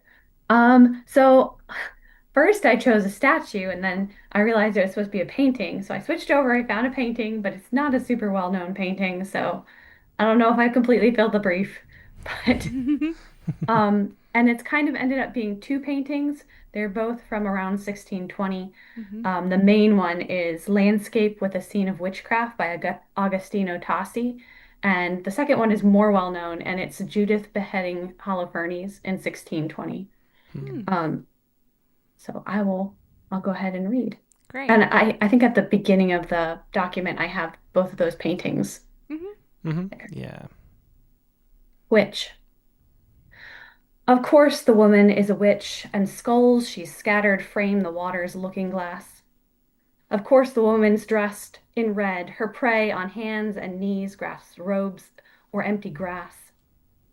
Of course her face is sly, her arm is strong, and like a dog he's begging for her scraps. Of course another man waits just behind to take his place when she has sprung her trap. Of course she calls a phoenix out of smoke, and hides an ogling monster with those skirts. Of course, she is not even there at all, but mirrors mirage mixed of busk and hurt. Of course, the balcony above is full of noble lords and ladies all agog. His end, an entertainment to assuage the ennui of the endless fetes above. She turns the forest light above red coals, sits guard before an armored witch's oak, a revelry of riches, gilded gold she's stolen from enchanted gentlefolk. She answers with a widow's might, with blood and baskets, scowls and dresses rent. They tore her painting hands upon the rack, though his assaulted her without consent. Yeah, great music throughout that. Yeah, definitely. Yeah, thanks for sharing that, Thanks. Christiana. Yeah, it's Christiana Doucette with Witch. Yeah, interesting combining the two paintings, too. Yeah. Let's go next to Jeff Stumpo. Reigning prompt Hi, everybody. poet of the month. Yes, reigning prompt poet of the month. Hello. Hello. How was your first week of your reign, Ben, Jeff? We got some rain. Oh, wow. We do too, and It every works. time I say Jeff Stumpo's poem works. On the second page of the document I sent you is an image. Like Christiana, I may have goofed the prompt a bit insofar as I picked an installation piece rather than a painting. Oh, that's totally good. You guys know I'm cooler than that. Okay, it's Damien Hirst's The Physical Impossibility of Death in the Mind of Someone Living. It's a 14-foot tiger shark suspended in a formaldehyde solution in a steel and glass cage. Wow, that's interesting. Yeah. And I need to say that I have no problem with conceptual art writ large. One of my favorite pieces of all time is Fountain by Marcel Duchamp. Yes. I just think that Hirst is a poser. So, I love the fountain too. I'm with you on that. so this is a contrapuntal, so bear with me because I got to do the sides and then the acrosses. The duality of death in the minds of the living. Body. Once inescapable, I was made unable to escape. I've given up on certain supposed opposites. Predator, prey, life, art. Cold, hard reality, a simulacrum. I am the sideshow disintegrating before their very eyes. The question they fear to ask, what if I am all that matters? I am in my way a mirror for who can see me and cannot see themselves, who know me, container and contained, and know the future. They turn away, away, and away. Still I lie suspended. Soul. Swift as dappling light, here, gone, here again, the public consciousness trying to contain me. They weigh in, defining one who deceives those most like themselves, what they think they treasure, what they'll never understand, as one who makes a question out of a certainty, or a certainty questioned, their belief so strong within them, but ask they do, what if I am all that matters? There are those who call me by another name, will, the dream within the dream. They dream such human dreams in the spaces between thoughts. And once inescapable, swift as dappling light, I was made unable, here, gone, here again, to escape the public consciousness. I've given up trying to contain me. Uncertain supposed opposites, they weigh in, defining predator, one who deceives, prey, those most like themselves, life, what they think they treasure, art, what they'll never understand, cold, hard reality as one who makes a simulacrum, a question out of a certainty. I am the sideshow disintegrating, or a certainty questioned before their very eyes, their belief, the question so strong within them they fear to ask, but ask they do, what if I am all that matters? I am in my way a mirror, for there are those who can see me and cannot see, who call me themselves, who know me by another name, container and contained, will, and know the future, the dream within the dream. They turn away, away, and away. They dream such human dreams. Still I lie suspended in the spaces between thoughts. Wow, really fascinating. Well, that's one worth coming back to. And Definitely again. re-examining. That is a lot to be able to be read as a contrapuntal. Thanks, Jeff. Yeah. Thank you. As always, great creative. Thanks so much for sharing that.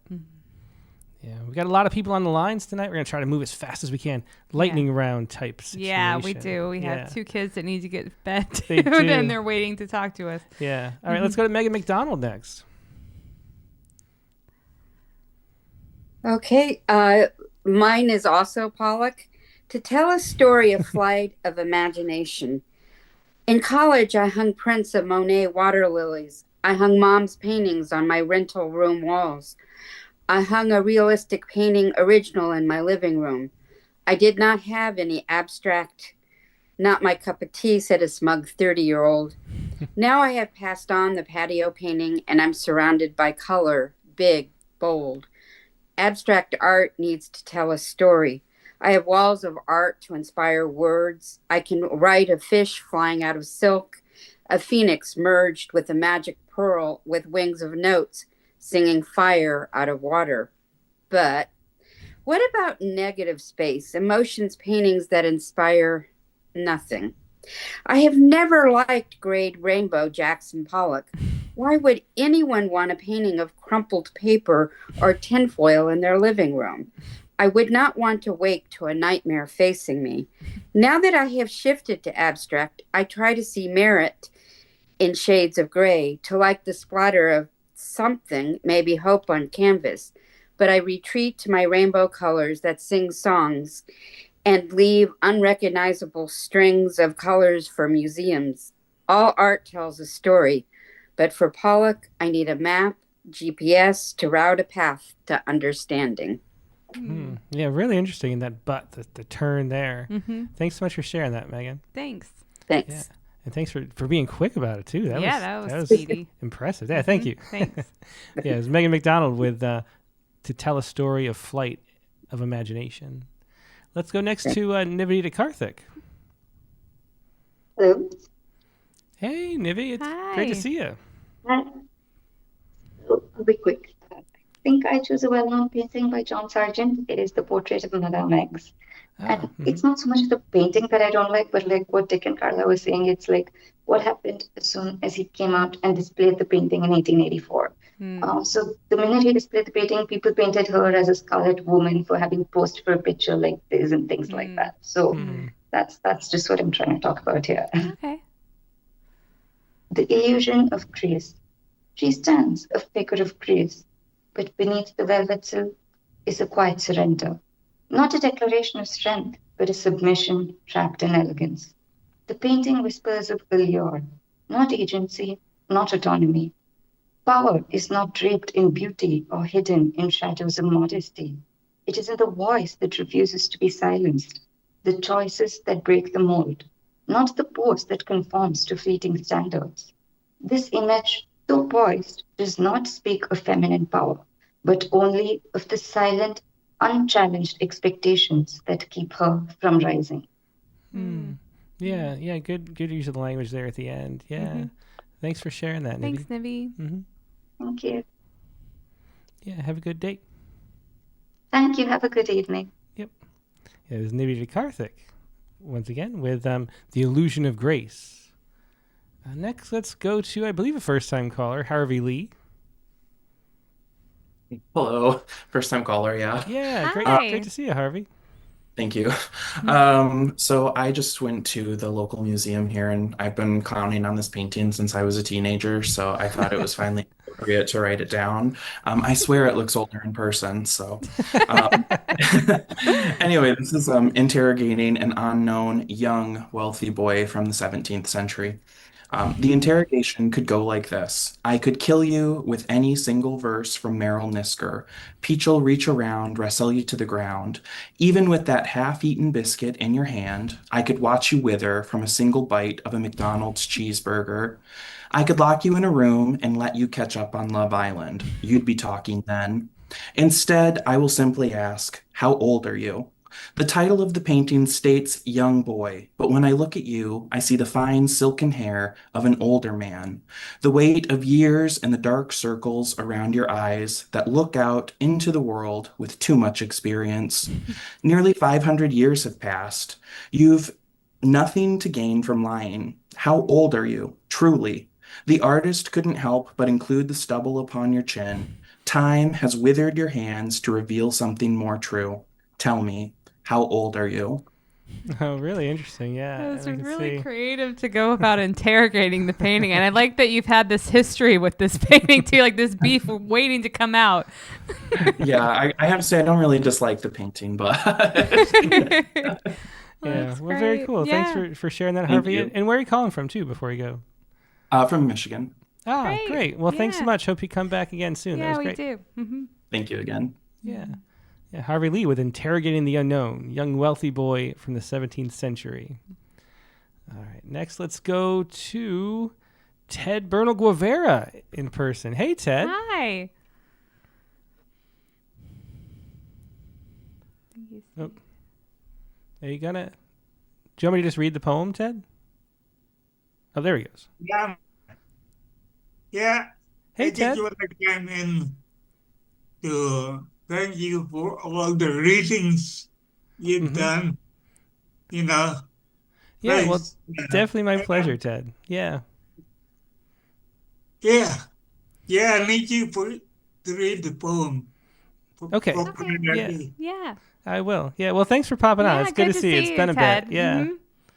Yeah. Well, that was Ted. Yeah. It was Ted Bernal Guevara, and here is his poem. First, The Scream, it looks like, is the painting. And let's see the poem. The Scream by Edvard Munch. Am I saying that right? I believe Okay. Nice. I'm proud of myself. Okay. What is this? I can't hate something iconic, but let's just say my feeling is the time it took for this painting to finally earn its place as a masterpiece. 2, that's me spitting. 24 years, 67, 88, 109 years. One of these numbers is also the lifespan of the hyena, the equivalent of this painting in wild Africa. If Darwin happened to have dipped far enough south and saw a hyena, he'd scientifically ask, what the fuck is that? And it screams. The staple laughter of the hyena wasn't pinned down in the naturalist book as of late. Then, in Norway, Eddie Munch is drawing and chalking copies and copies of a jelly man out for a walk on a pier when suddenly he spots the ugliest baby in a carriage and started screaming. Of this image, Munch became obsessed. But I, in the art world, bet Munch kept on asking himself, what the fuck is that? Copy after early copy. Yeah, that is great. Yeah, thanks so much for sharing that, Ted. That was really fun. Yeah. Yeah. And then great to see you too, Ted. Yeah. Glad you could pop Yeah. on. Yeah, there's Ted Bernal Guevara with The Scream by Edward Bunch. All right. I'm not a fan. I could have written a poem about that because I too dislike The Scream. Well, I like it more after Ted's poem. Yeah. See, I think of him as a jelly man. All right. Let's go next to Zachary Honeycutt. Hey, Tim and Katie. Great episode. Thanks. Great. Yeah, great to see you, Zach. Yeah. So I did a little-known artist, Vincent van Gogh. Oh, never heard of him. Who's that? And I picked The Starry Night, and I wrote it from his perspective, kind of like as he was in the madhouse, because he painted this while he was in the asylum that was formerly the monastery. And yeah, so I just called it Van Gogh. Sitting alone atop my dark tower, of which I made from cypress trees, within the dark of my mind's witching hour, as I sat a spell in the monastery, the swirling vapors surround the gnarled spire, as deftly as the smoke of my disease, the Venus light of my mental ire, against the bright shadow of my starry misery. The houses, the steeple, I scraped them in. From under the moon I worked all night long. But the canvas outside came from within, haphazardly as skipping parts of song. Yet I watched them like a savior, like an outsider looking down, tucked beneath the yellowing smirk of the nighttime sun, or a nun's frown. As dark as the moon darkens brooding men, just now pondering their behavior, fading like a nightlight or a false savior.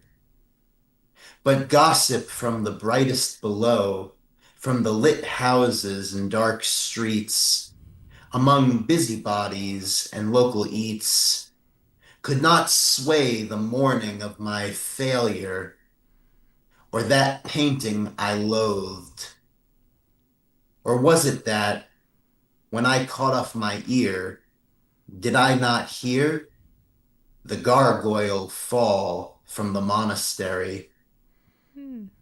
Yeah, really, there's a great channeling of the Van Gogh voice. I think if the he wrote a poem, yeah. he might write the poem quite like that. That yeah. obsessiveness, yeah. Yeah, exactly. Thanks for sharing that, Zach. Thank you, guys. Bye-bye. See you next week.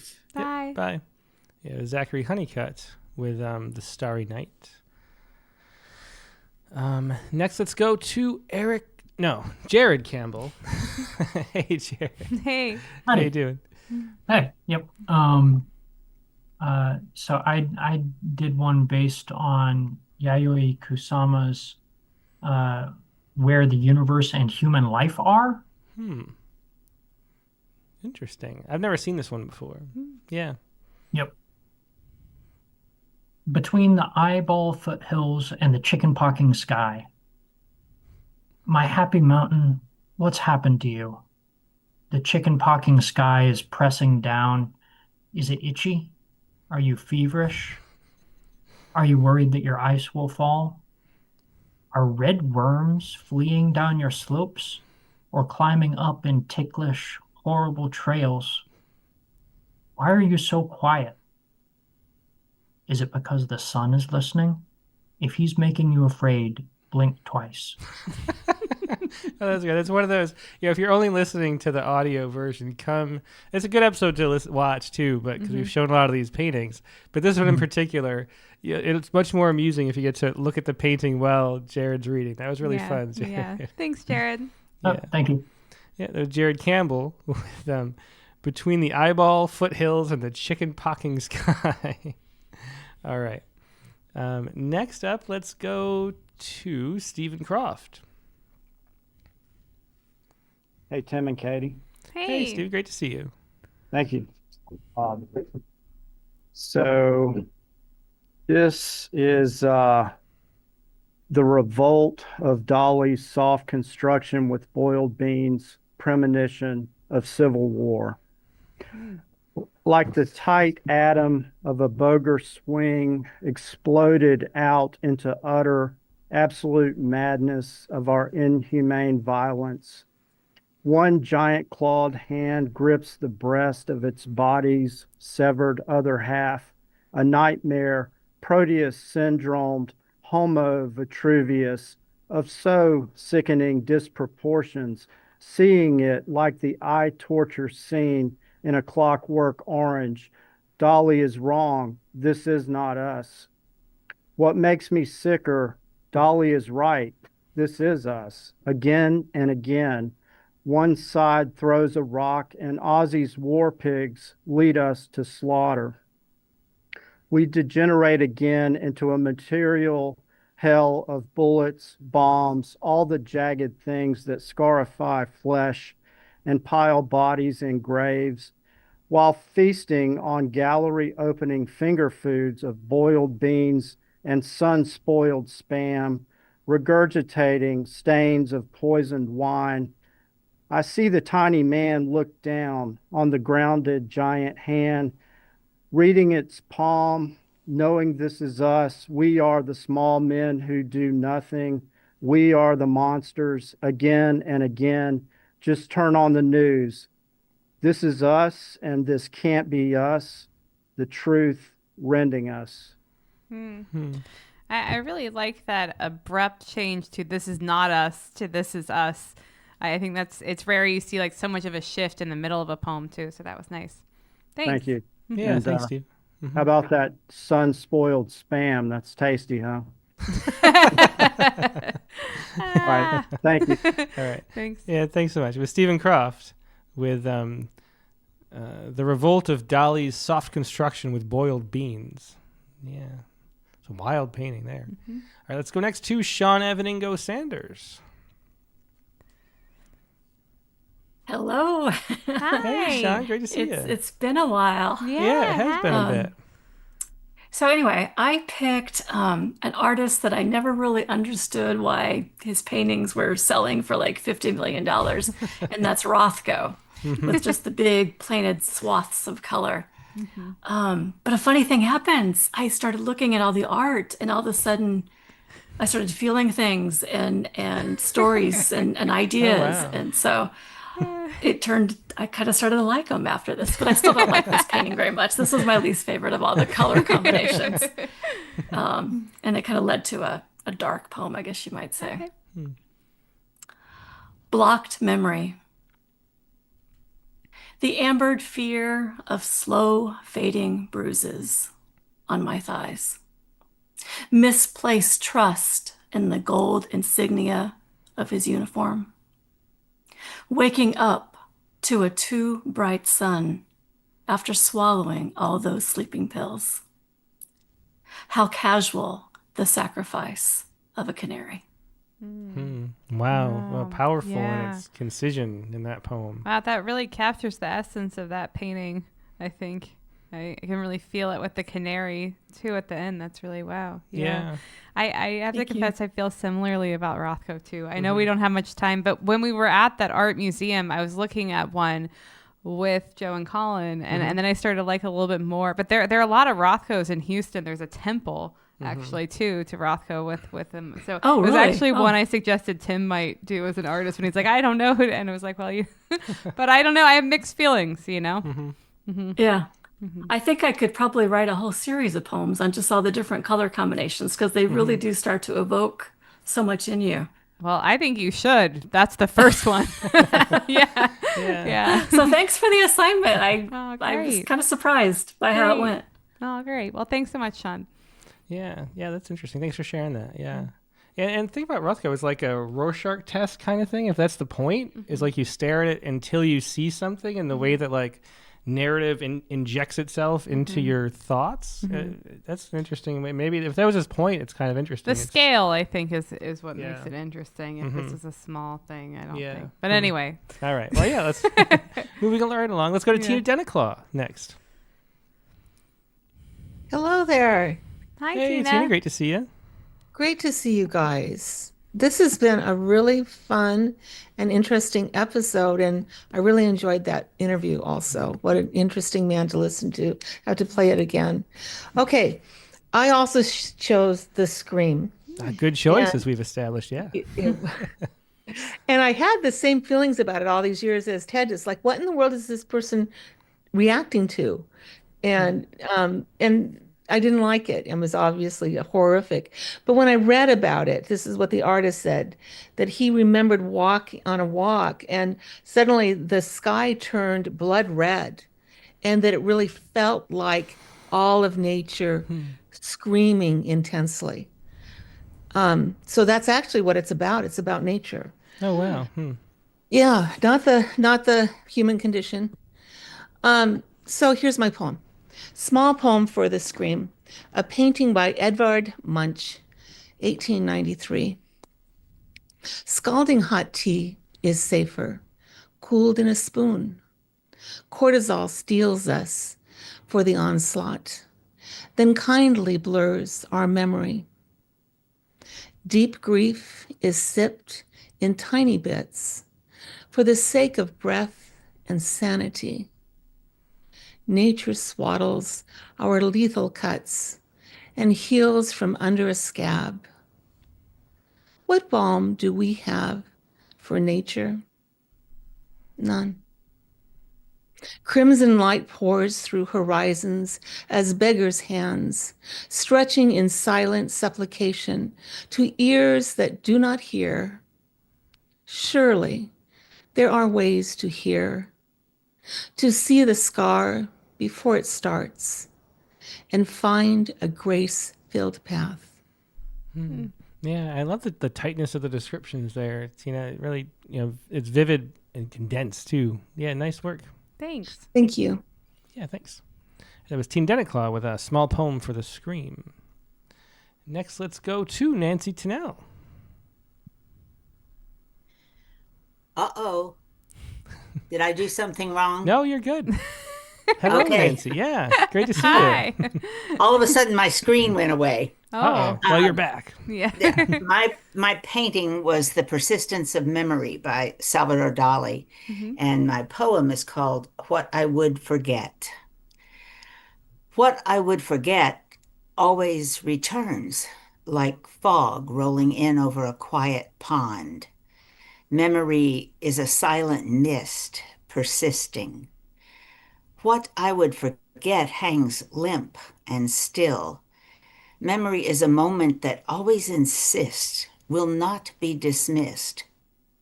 What I would forget from the landscape of my past slithers toward me, sits coiled and waits, hisses at me from its lurking place.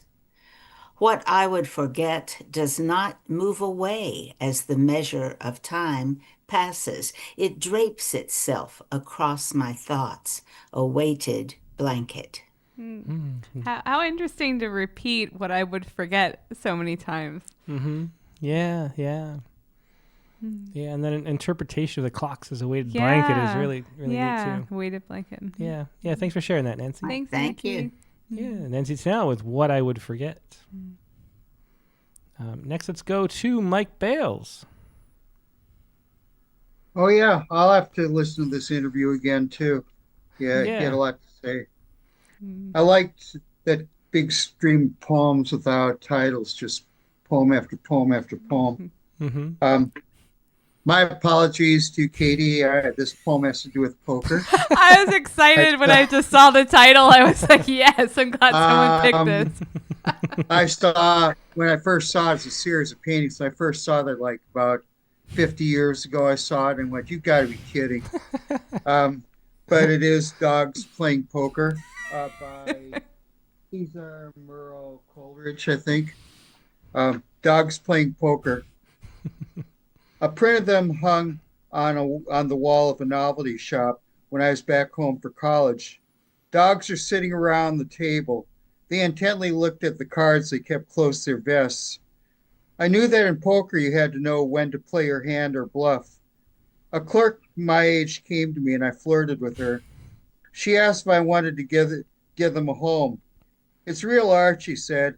as if it was destined for a gallery downtown. I told her that it belonged with black light posters in the stoner's room. Be serious, she said, as we stood together. I knew how to play the game. We rubbed shoulders and talked art, while inside I hoped to get her number someday. I was sure she was working there to pass the time, and I was going to college to make a better life. Still, I had to admit she was sweet, and maybe we'd go together if I was living at home. I gazed at the front door. I stood at the front door and gazed at her as the sun shone through the window, as the sun through the window framed her beautiful presence.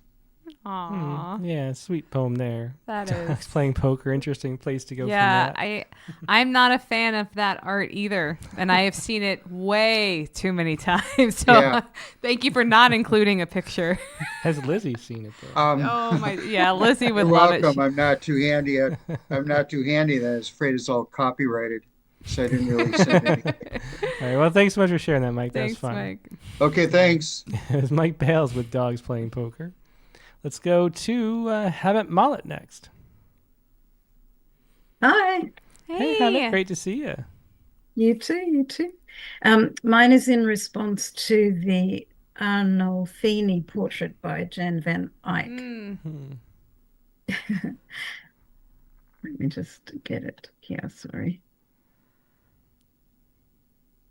Hold my hand like you mean it, Giovanni, or I'll throw your patterns and bump that silly hat off your head. So solemn now in front of the artist. He should have heard you moaning earlier in bed. And he had to come in the heat. You did promise me the new powder from Venice, but no. Salt for my teeth instead. Astounding. I can't wait to release the pressure of this belt, fling my garters at the door, and eat soft mansioned bread with all the Gouda in the cellar. There's something light this time. Yeah, very fun. Really fun. Yeah, I've studied that painting so much. I think it's in the National Gallery in London, I think. I've seen it a couple times, and so it's fun to hear it come to life in a way it hadn't yet for me. It's fascinating that, just really quickly, that the artist, I assume, is in the mirror right at the back of the room. It's a really fascinating it is. And the detail of the painting. So I sort of like it now. Yeah, I think it's pretty fascinating. There's so many details. I think there are words in the chandelier also or something. There's, I don't know. He signed his name on the wall. The artist signed his name on the wall. Wow. Well, really interesting. Yeah. Thanks for sharing that, Hammett. Yeah. That was Hammett Malik with Hold My Hand Like You Mean It, Giovanni. That's fun. All right. Next, let's go to Laura Berg. Hello. Hi. Hey, Laura. How you doing? What a great evening. I wrote about, when Katie gave the prompt, I thought, what kind of painting do I really not like? And I thought, painting on velvet. And then I started to read about it, and I was so surprised. I learned a lot of things. Oh, neat. So Velveteria, the Museum of Velvet Art, which was a museum in LA for some time, featuring all this art on velvet. My paintings belong in a gin mill. Don't call them art, just call them beautiful. Edgar Littag. When did I learn to ask, is it real or fake? Cultured pearls, pure silk or not? A kid leaning from the Ford, I'd roll my eyes and tisk when we passed kiosks of paintings on velvet, neon tigers prowling in the dark. Years later, I'd read about Littag, a broke billboard painter in the 30s who stole paint and fled to Tahiti, he said, where the happy failures go. Recalling a Madonna on velvet he'd seen in church, he tried to paint the same with a dry brush. Polynesian beauties surfaced, topless, wreathed in hibiscus. At first, he traded art for booze, but soon the price went up, so bad it's good. Yet gallerists still shunned him as exoticizing and lewd. Long after he passed, the Velveteria opened, even touting pedigree, centuries-old portraits on velvet of Hindu deities. I stare at Littag's coconut, a woman in a crimson sarong, golden shoulders bare, a movie star's muscled beauty, hair lush, a frangipani tucked in, She tilts a coconut to her lips. And who am I to call this kitsch? The image holds me in its thirst. Yeah, beautiful lines throughout that. Thanks so much for sharing that, Laura. Thank you. Yeah, that was Laura Berg with Velveteria, the Museum of Velvet Art. Yeah. Next up, a few more folks left. Let's go to Nate Jacob. Hey, Hey, Nate, great to see you. Yeah. it was a good idea not saving me for last. The best comes last. Hey, I have hardly any time to write anymore, so I produced 3 haiku based on a painting that is not really famous on its own. Is only famous for its, well, infamous for its restoration. A lot of people have probably seen this because it was pretty famously treated once it was performed.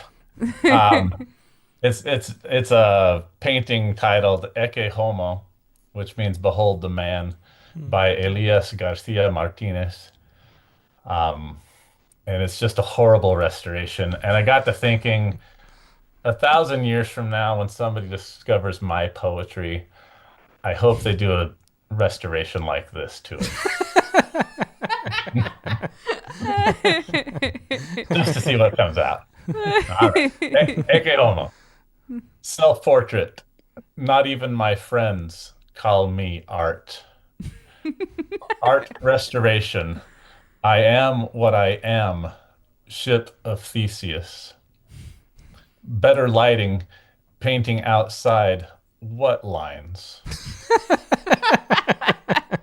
That's really funny. That is really funny. Yeah, great descriptions of that. So another reason for people to watch if you're just listening later. That was a triptych of haiku, I think. It was too. It was. Yeah, new form, I think. Yep. Yeah. That shows that image shows the stages of the restoration done by an unqualified 80-year-old lady who was a member of the parish where they were donated. So how dare you call her unqualified? Well, I'm quoting the article I read about. I've never met her. Yeah, I think she'd do a better job than I would, to be honest, though. I think I could manage better. I could not. I'm not great. I think I could. No, mine would end up with a stick figure. That would be better, though, probably. Maybe. Thanks, Nate. All right, thanks, Nate. That was fun. Yep, take care. It was Nate Jacob with the Ecce Homo. Behold the man. Behold the man. All right, next up, let's go to Lola Willis. Hello. Hey, Lola, good to see you. It's been a bit. Yeah. Yes, it has. Thanks for having me back. So I did a famous painting by Hans Holbein. I hope I'm saying that correct. Holbein the Younger, portrait of Henry VIII. And this was done after 1537. That was the closest I could nail down the date. But yeah, this took me down all kinds of paths of distaste. I do not like the painting. I don't like the subject. So I think it fits the prompt. Yeah, perfect. Very well. Yeah. Okay. Okay. This is called Propaganda Portrait. You think you're so great, Henry VIII. Your jaunty cap quirky above your baby boy face. You flaunt penile virility, posed, imposing, but now we know you threaten the artist with gallows. Oh, yes, there you are, glorious specimen, all pink-cheeked and tall.